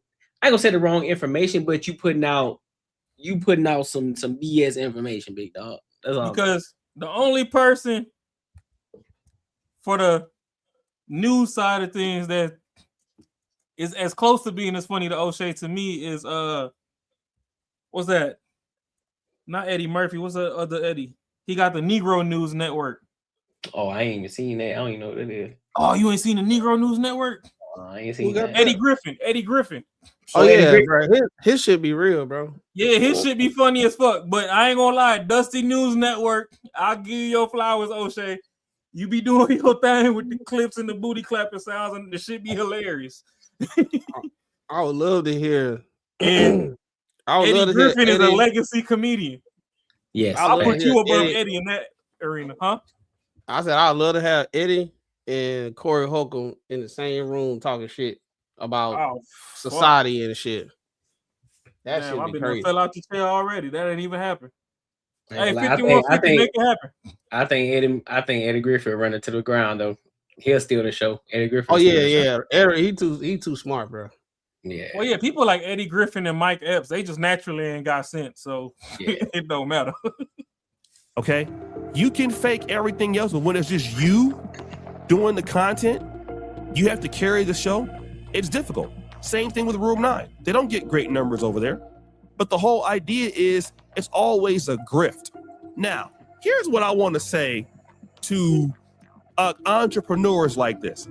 If you're willing to grift like this on YouTube, everything else you do, you will grift. Real estate, you're putting the same effort into it. Any other businesses, same effort. Because largely he got all his money from YouTube. So if he got all his money from content creation, which I know is the fact, you can't seriously be good at anything else. A serial entrepreneur typically, in my honest opinion, means scammer. That's what that means. It's French for scamming, okay? And I never noticed it until now. And it's crazy because this guy sits around all the time and insults the black community like a dog. And then you see literally he found a glitch in the system. And if you ask him, how do you set up a YouTube channel? How do you make thumbnails? How do you make titles? He doesn't know. Largely what's brought him into where he's at now is just being controversial. So if you're controversial and you can basically fake it till you make it, which is what he did, you know, getting into the likes of Stephen A. Smith, getting into the likes of Charleston White, and basically just running that who you know game and using clout to make money. That's all this is. You know, if you want to also fake it till you make it too, and use your opportunities and then act like you have game for people, this is no game in this. Okay? If you copy this exact method, it will never work. You will not be a good content creator. All right? If YouTube ever changed its policy on this stuff, he would never even have a channel. Largely, it's lazy work. It's the same thing every month. Put up a whole bunch of videos, letting other people talk. Do that 3 to 4 hours a day, acting like you're working so much. You're so busy as an entrepreneur when you're not. There is no, like, literally, I could do this in about an hour. Seriously, 1 hour, 2 hours. I mean, somebody might find the clips for you, but that's not work because the whole time somebody is carrying the load. Like, listen to what I'm doing right now. The whole 12 minutes or 13 minutes, however this video is going to be, I've been carrying the video myself. I've had to find the clips. I've had to have the talking points. I've had to work throughout the video, put it together, then come back, design a thumbnail, design the title, all of that. That's my honest work. Okay? It takes a long time to do that. Well, that's your fault that you decided to do your content that way. That's a you problem, big dog. But Courtney, this is where listen is an art. Mm-hmm. When you listen to actually give a positive response and not just listen to respond off reaction, mm-hmm. That's where the beauty and art of communication comes in. Mm-hmm. In the beginning, what did he say? I'm going to have my editor hit play in a minute. Now, in the end of the video, you talking about, oh, yeah, I had to go find this and curate this and edit this and do. What's your editor name, O'Shea? Ain't it Dima? Dima theme music? I mean, we watch you too, bro. I'm just saying. You know what I'm saying? I get that this might have been your brainchild to create a video on Anton. So, yeah, you did an extra little bit of leg work to go out and figure out what you wanted to chop up and put in this particular video. Right. But let's not act like you ain't got a team, bro. Like, that in itself, to a varying degree of the audience, is disingenuous as well. You know what I'm saying? Like, if we gonna start from the bottom, pause, to make it there, the Anton formula works. Grab something off TikTok, let them speak, because if you pause it too much, motherfuckers finna be in your comments outweighing the conversation, crying about how you paused it too much and you ain't let them speak and blah, blah, blah. Let them get their shit off. You get your shit off. Make sure that whenever you get your shit off, it's 3 times longer than when they got their shit off. And at the end of the day, you should have made it to at least 9 minutes. YouTube can toss some ads in there. Once you get over your metric, whatever it is at the time, because I'm not going to put a number on it. They could change anything tomorrow. Yep. You can get your channel monetized. And then every 21st, on the 21st, that bank account going to go ding. Facts. And then if you care to be more creative than that and grow from there, boom, O'Shea got the formula for you. If you got you a 9 to 5 and you only got an extra 2-3 hours a day to spare, and you just want to stay in that pocket, keep doing what AD do. Then It's 100 ways to skin a cat. Let me push out this content. It's 100 ways to skin a cat, baby. 9 minutes, 9 minutes each video. I already got videos curated or people that send me videos, so I got them lined up. I can just hit one after one after one after one after one. So why you been like? And the beauty of it is actually working smarter, not harder, because YouTube rewards you for consistency as well. So if you push it out, they gonna reward you and push your content out. So that's what I'm saying, bro. Like he being disingenuous, bro. Like he just don't like his method. I think he got a little bit of hating, and he did do a review over that whole 5150 show and Anton shit. He had what he said. Yeah, he called out some stuff and everything, but yeah, I think he just being. I think one Raw, you right.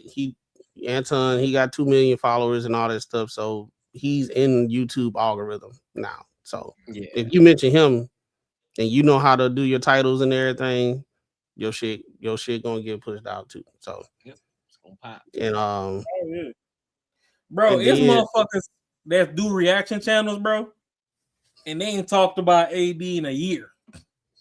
But if you go to their videos and you look through what the hashtag say, Kevin Samuel's been gone since COVID, and they still hashtag Kevin Samuels, hashtag AD, just because they know that hashtag alone will get some traffic in the algorithm to get this video fucking pushed out. Shit ain't got shit to do with neither one of them. And then what the whole thing about it is, like we said earlier, bro, people be tired of some people be tired of watching people doing reactions and stopping all the time. Like a lot. I know some people. I done seen some, bro. I follow this guy. I stopped following him. Like at first I was rocking with him, but bro, creators support creators, man. Quit hating on that man. Hey, I ain't say his name. Look at that Shaq. Because at one point he was pausing a lot, then he stopped doing it. So he like, let it play out a little bit longer before I say something. Yep. Everybody switching it up because, bro, literally the dude, I stopped following because I was like, bro, yes. And he even said in his videos, he was like, hey, if y'all want to go watch the whole show, I'm gonna stop and I'm gonna do this. I'm like, okay. I started just going to the thing. Because I'm like, God damn. Because then every time he stopped it, he go on a whole monologue and have to keep repeating himself and talk in a circular way. And he keeps saying the same shit. And I'm like, bro, I do want to hear it. You already saw it. And now you acting like you haven't saw it because you're trying to make content. But bro, I was like, dog, people getting tired of people stopping it like every second. Like, boom. As soon as you hear something, boom. That's just for people that the reason why they do that is because they can't retain the information long enough to wait till the thing over with and talk about all the topics, all the things you thought about that you wanted to speak to. And other news, hey, bro, this Claude shit is crazy, bro. That shit dope, ain't it? Dog. Claude dope, ain't it? Dog. Nah, that's the thing though. Like everybody just, bruh, that shit better than ChatGPT, bro. Facts. Attention, maintaining concentration. Motherfuckers is attentionally deficient nowadays. That's what ADD is. Y'all gotta, and they programmed y'all to be that way. That's why motherfuckers like shorts instead of long form. Motherfuckers be getting shit misconstrued and all that. Yeah. But no, sometimes you have to watch the long form. And that's where we come in, we react to stuff. And even when we react to stuff, I see it in our comments. So that's how I could talk some shit. Yep. Because even when we drop this video, oh man, y'all didn't have to keep pausing O'Shea shit like that. Y'all should have just let it play. Shut the fuck up. We want to hear O'Shea now too. Take your bitch ass to O'Shea then. Like, the fuck that got to do with me? I'm gonna shout out one more content creator, JB Reacts. JB Reacts is real good at finding the segment of whatever he want to speak on. Yep. He might knock out a 15-20 minute segment of an hour and a half show, and he want to speak on that. And he like, you know what? Boom, I'm gonna cut it right there. The conversation is dope. They got more stuff to say, and if you want to see what the fuck they's talking about, take your bitch ass over there. Hey, that's a fact. So there's multiple ways to skin a cat. To me, I understand where macaroni's coming from. If I want to use my toxic side of my brain, I'll be like, yeah, O'Shea a big hater, big fuck you, dog. But equally being a content creator and all that, I just think it was a constructive criticism video with a name tied to getting views in the algorithm that was easy to get off. Because even I went over there while we was watching it and looked in the comments, and I could tell that O'Shea was talking and niggas wasn't listening. O'Shea literally said verbatim, I know Anton made the bulk of his money on YouTube. Mm-hmm. One of the first comments in that nigga section, Oh yeah, he made money from his dad dying. Yeah, I saw that. I'm like, bro, y'all gotta be y'all wilding. He's not an only child, bro. We done seen his mama on screen. We done seen the wife on screen. And he didn't even, and mama even didn't confirm it on the live stream that he ain't give. Like, what inheritance? Man, mama said, I'm calling my son for the bag. What are you talking about? And even then, why the older is two brothers before him? Why skip everybody and just go to him? What made him the golden child? But you know what made what's so y'all niggas just don't listen. True. And then on top of that, you know what's even more wild before we close out? Old buddy who called in last week called him a pastor. Oh, you talking about James P. Fields? I was like, James P. Fields. I was like, what are you talking about? Did he say you were from Florida? From Florida, something like that? Hey, you ain't even. I ain't gonna hold you. You from your name James P. Fields. What? Shout out to the truck drivers. Shout out to the warehouse workers and all that. That you know, you got your headphones on and you ain't got nothing better to do than listen to podcasts. So I know there's a lot of the people that tune into the morning show live and stuff. I was at work when that boy said that shit. Me too. I bust out laughing so loud. Everybody started looking at me. I had to leave my workstation for a minute. I'm like, ain't no way. He feels, bro. That was the wildest thing I've heard. I said, dog, there's no way. Where that come from? Like, is that power or something? Where the fuck that name come from? I don't know, bro. I don't know where it came from. I don't know what transpired. I just know, but he just started going off. And he just said, man, you ain't real, bro. Your name's James P. Fields. I said, boy, I bust out laughing. I have to lock my computer and walk smooth the fuck off. He said, you ain't from Detroit. I'm like, hey. They're like, oh, what's funny? I'm like, nah, I'm listening to a comedy show, but I gotta go to the bathroom. I got up out of there. I'm like, well, yeah, I say, but he got people tight, boy. At the end of the day, man, even if you gonna fall for a scam, fall for it. Some people gonna be successful, some ain't. Everybody talking about everything saturated, but people graduate school every day and gotta go get a damn job. The job market been saturated since before we was born. Niggas still get in and get some money. So if you got what it takes to survive, you got what it takes to survive. If you don't, hey, thank you for your service. You came, you tried, you failed. Bye. Like, it is what it is. Life don't wait for nobody. Yeah. Everything ain't a scam. Some of y'all niggas just ain't applying yourselves the way y'all need to. Okay. And some of y'all just hard-headed. Y'all don't listen to fucking direction. Good shit. Y'all can get coaching from O'Shea and Anton and still fail. And it's two different styles of content. If you can't make it work between them two, go scrub floors, my man. You could be a janitor. You know how to mop and glow. Mop and glow. Can make it work. Hey, some gotta work. Shit. Ain't it motherfuckers out there that's incels?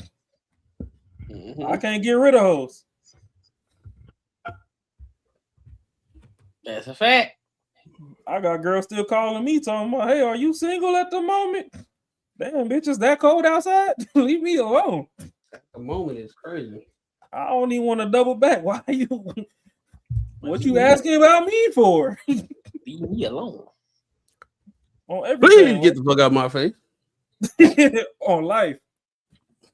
but any final thoughts on this, man, before we close it out?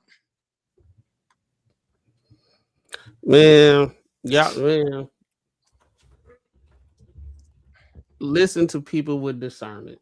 You ain't supposed to be over here just you got sand in your eyes and rose petals and everything, and think everything gonna change. Whether you do it his way or you do it Anton's way, it's gonna require a lot of work, patience, and time and sacrifices.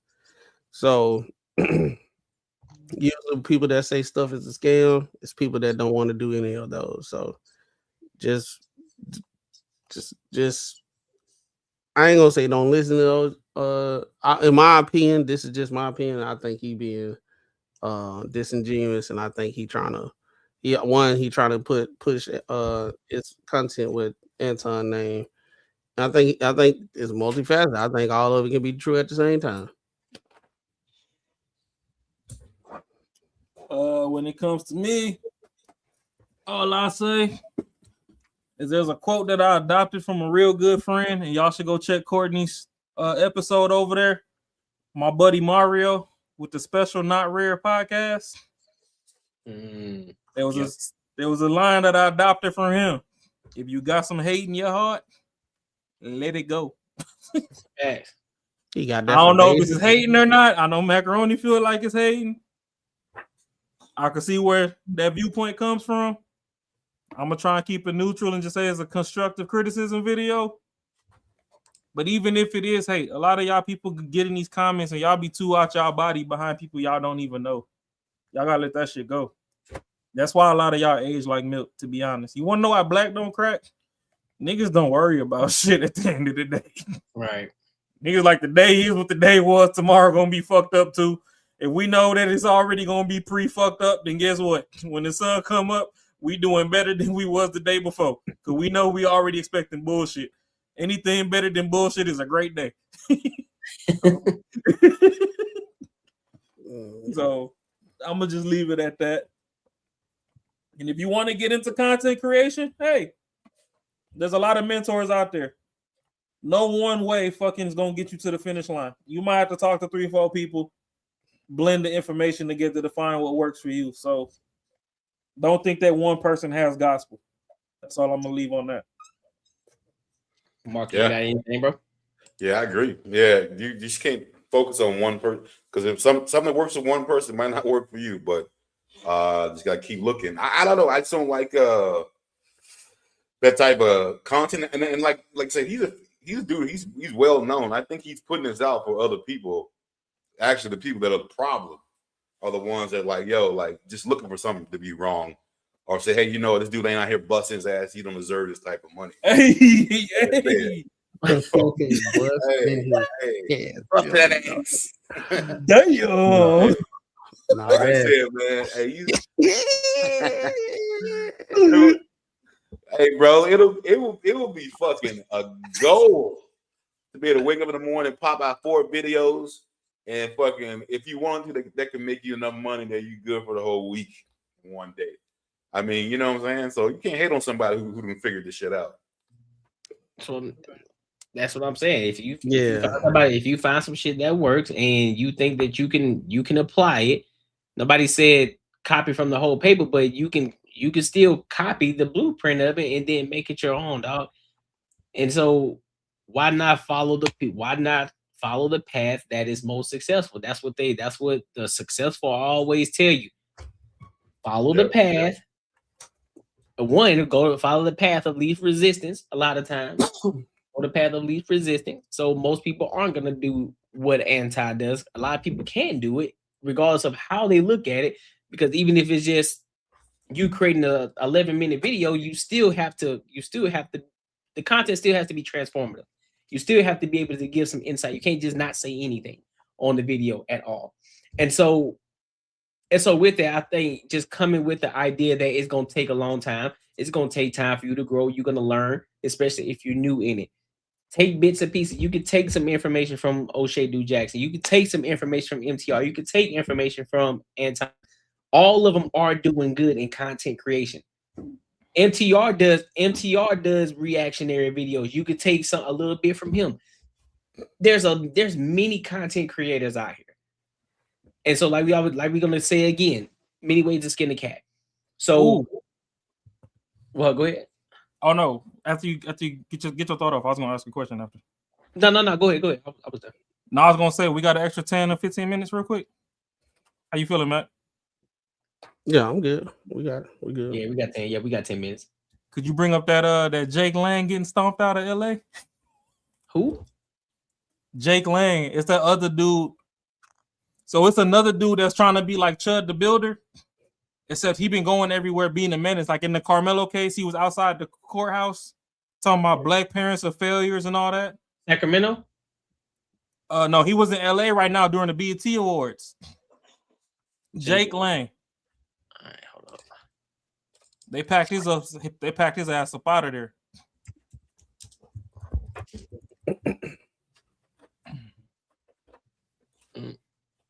You said BET Awards? Yes, sir, Ski. You think so, Dial Up? You think he with the feds? Hey, shit. Hey, did y'all You think see Nia Long you think he on a CIA BET plant?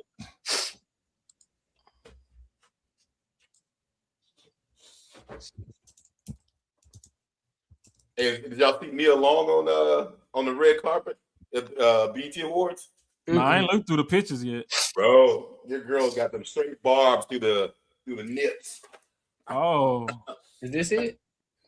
Oh, she was looking delicious. Shit, Is this the it? barbs. Yeah.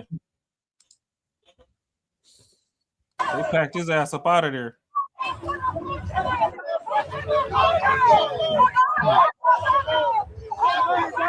Yeah, so you see those, like that dude right there in the back, that tall dude, he put paws on him.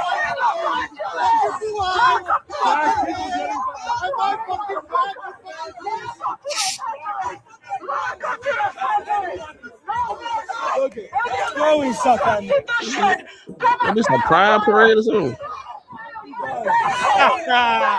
Get off me. No, I'm asking for real. No, this is outside the BET Awards. Oh. All right, so pause it. Because I know if Macaroni don't know what's going on, and probably a lot of people don't know what's going on. So long story short, this dude is a detractor. I guess Dial-Up's in the chat. Dial-Up know what's going on. But this dude is kind of like Chud the Builder, where he goes out, he tries to race bait a lot of things or whatever. Ever since the passing of Charlie Kirk, you had all these people popping out the woodworks just on some dumb shit. I guess he was a part of the January 6th insurgents or whatever, but that's neither here nor there. But being that it was BET weekend, he decided that after the Carmelo Anthony case or whatever, and he got away with down there in Texas, that he was gonna fly to LA and try and incite a miniature crowd of rioters and stuff over there. He's like, oh, hundreds of people supposed to show up. Shit, I don't know if 12 people showed up. But pretty much he got there. There was a Hispanic lady on a bullhorn telling him to get the fuck on. Some other dude put hands on him. He was running over there to the traffic cops. The cops was running away from him because they like, we ain't trying to deal with this type of shit. To the point where eventually they all had to jump back in the little bullshit ass truck they came in and retreat. Why motherfuckers don't know better is beyond me. Because, like, just like people talking shit about Chud. Like, okay, you in Tennessee, but you doing all this sweet shit in Nashville. And then take your ass to Memphis if you really feel how you feel. You know what I'm saying? Yeah. It's the same thing with LA. Like, we got A and B list celebrity rappers and actors and stuff, and they telling them to check in when they jump over there. Why would you take your goofy tail over there to go try and incite some shit? Thinking that shit just gonna be all love and GP. Like, the people that live there barely get along with each other, but they come together when it's time to get some outsiders the fuck up out of there. There's unity when it's time to pack everybody else the fuck up.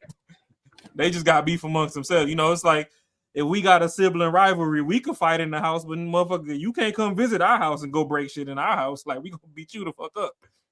We could break our shit. So that's kind of how this was going, just to give a little backstory on it.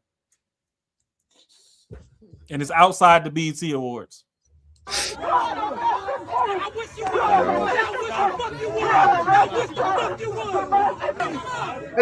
have seen this dude before.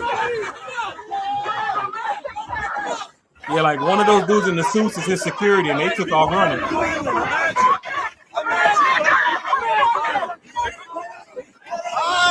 Bye. Get out of here.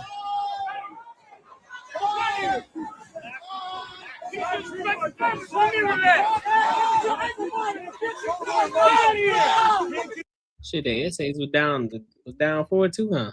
But that's what I'm saying. That's a beautiful thing, because you over here trying to do the black and white bullshit, not realizing LA don't really, like, they do their own politics amongst themselves. Yeah. But in the streets, if you're not California, then they're not gonna let you get your shit off. Yeah. Oh shit, my bad. What the hell I just do?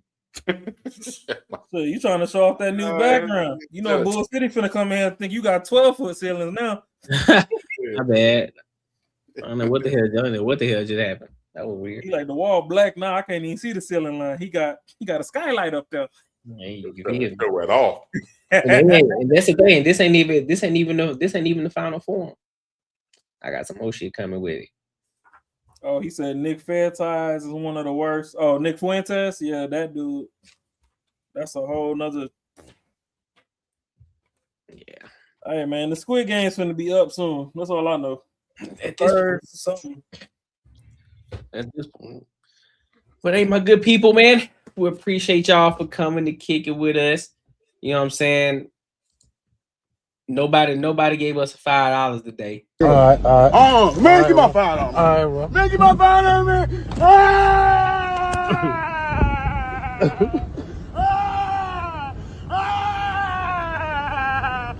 Give my $5. Give my $5. Damn you. All right.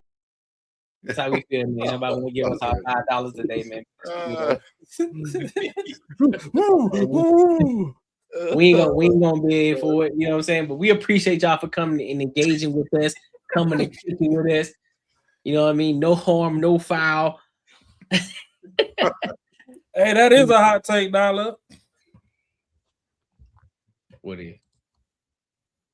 Oh, here's the hot take. Charlie Kirk would have helped Black empowerment causes, not racists killed by globalists. Yep, facts. That's a fact. That is a fact. You right on the nail on that one. But hey, make sure y'all here tomorrow for the Courtney Egger show tomorrow, same time, 7:05 p.m. Y'all come kick it with your boy tomorrow. Tomorrow's a solo show. You know what I mean? But and please, if there's anything y'all can do within y'all strength and power, I know America turning 250. Just remember, fireworks are a form of bomb.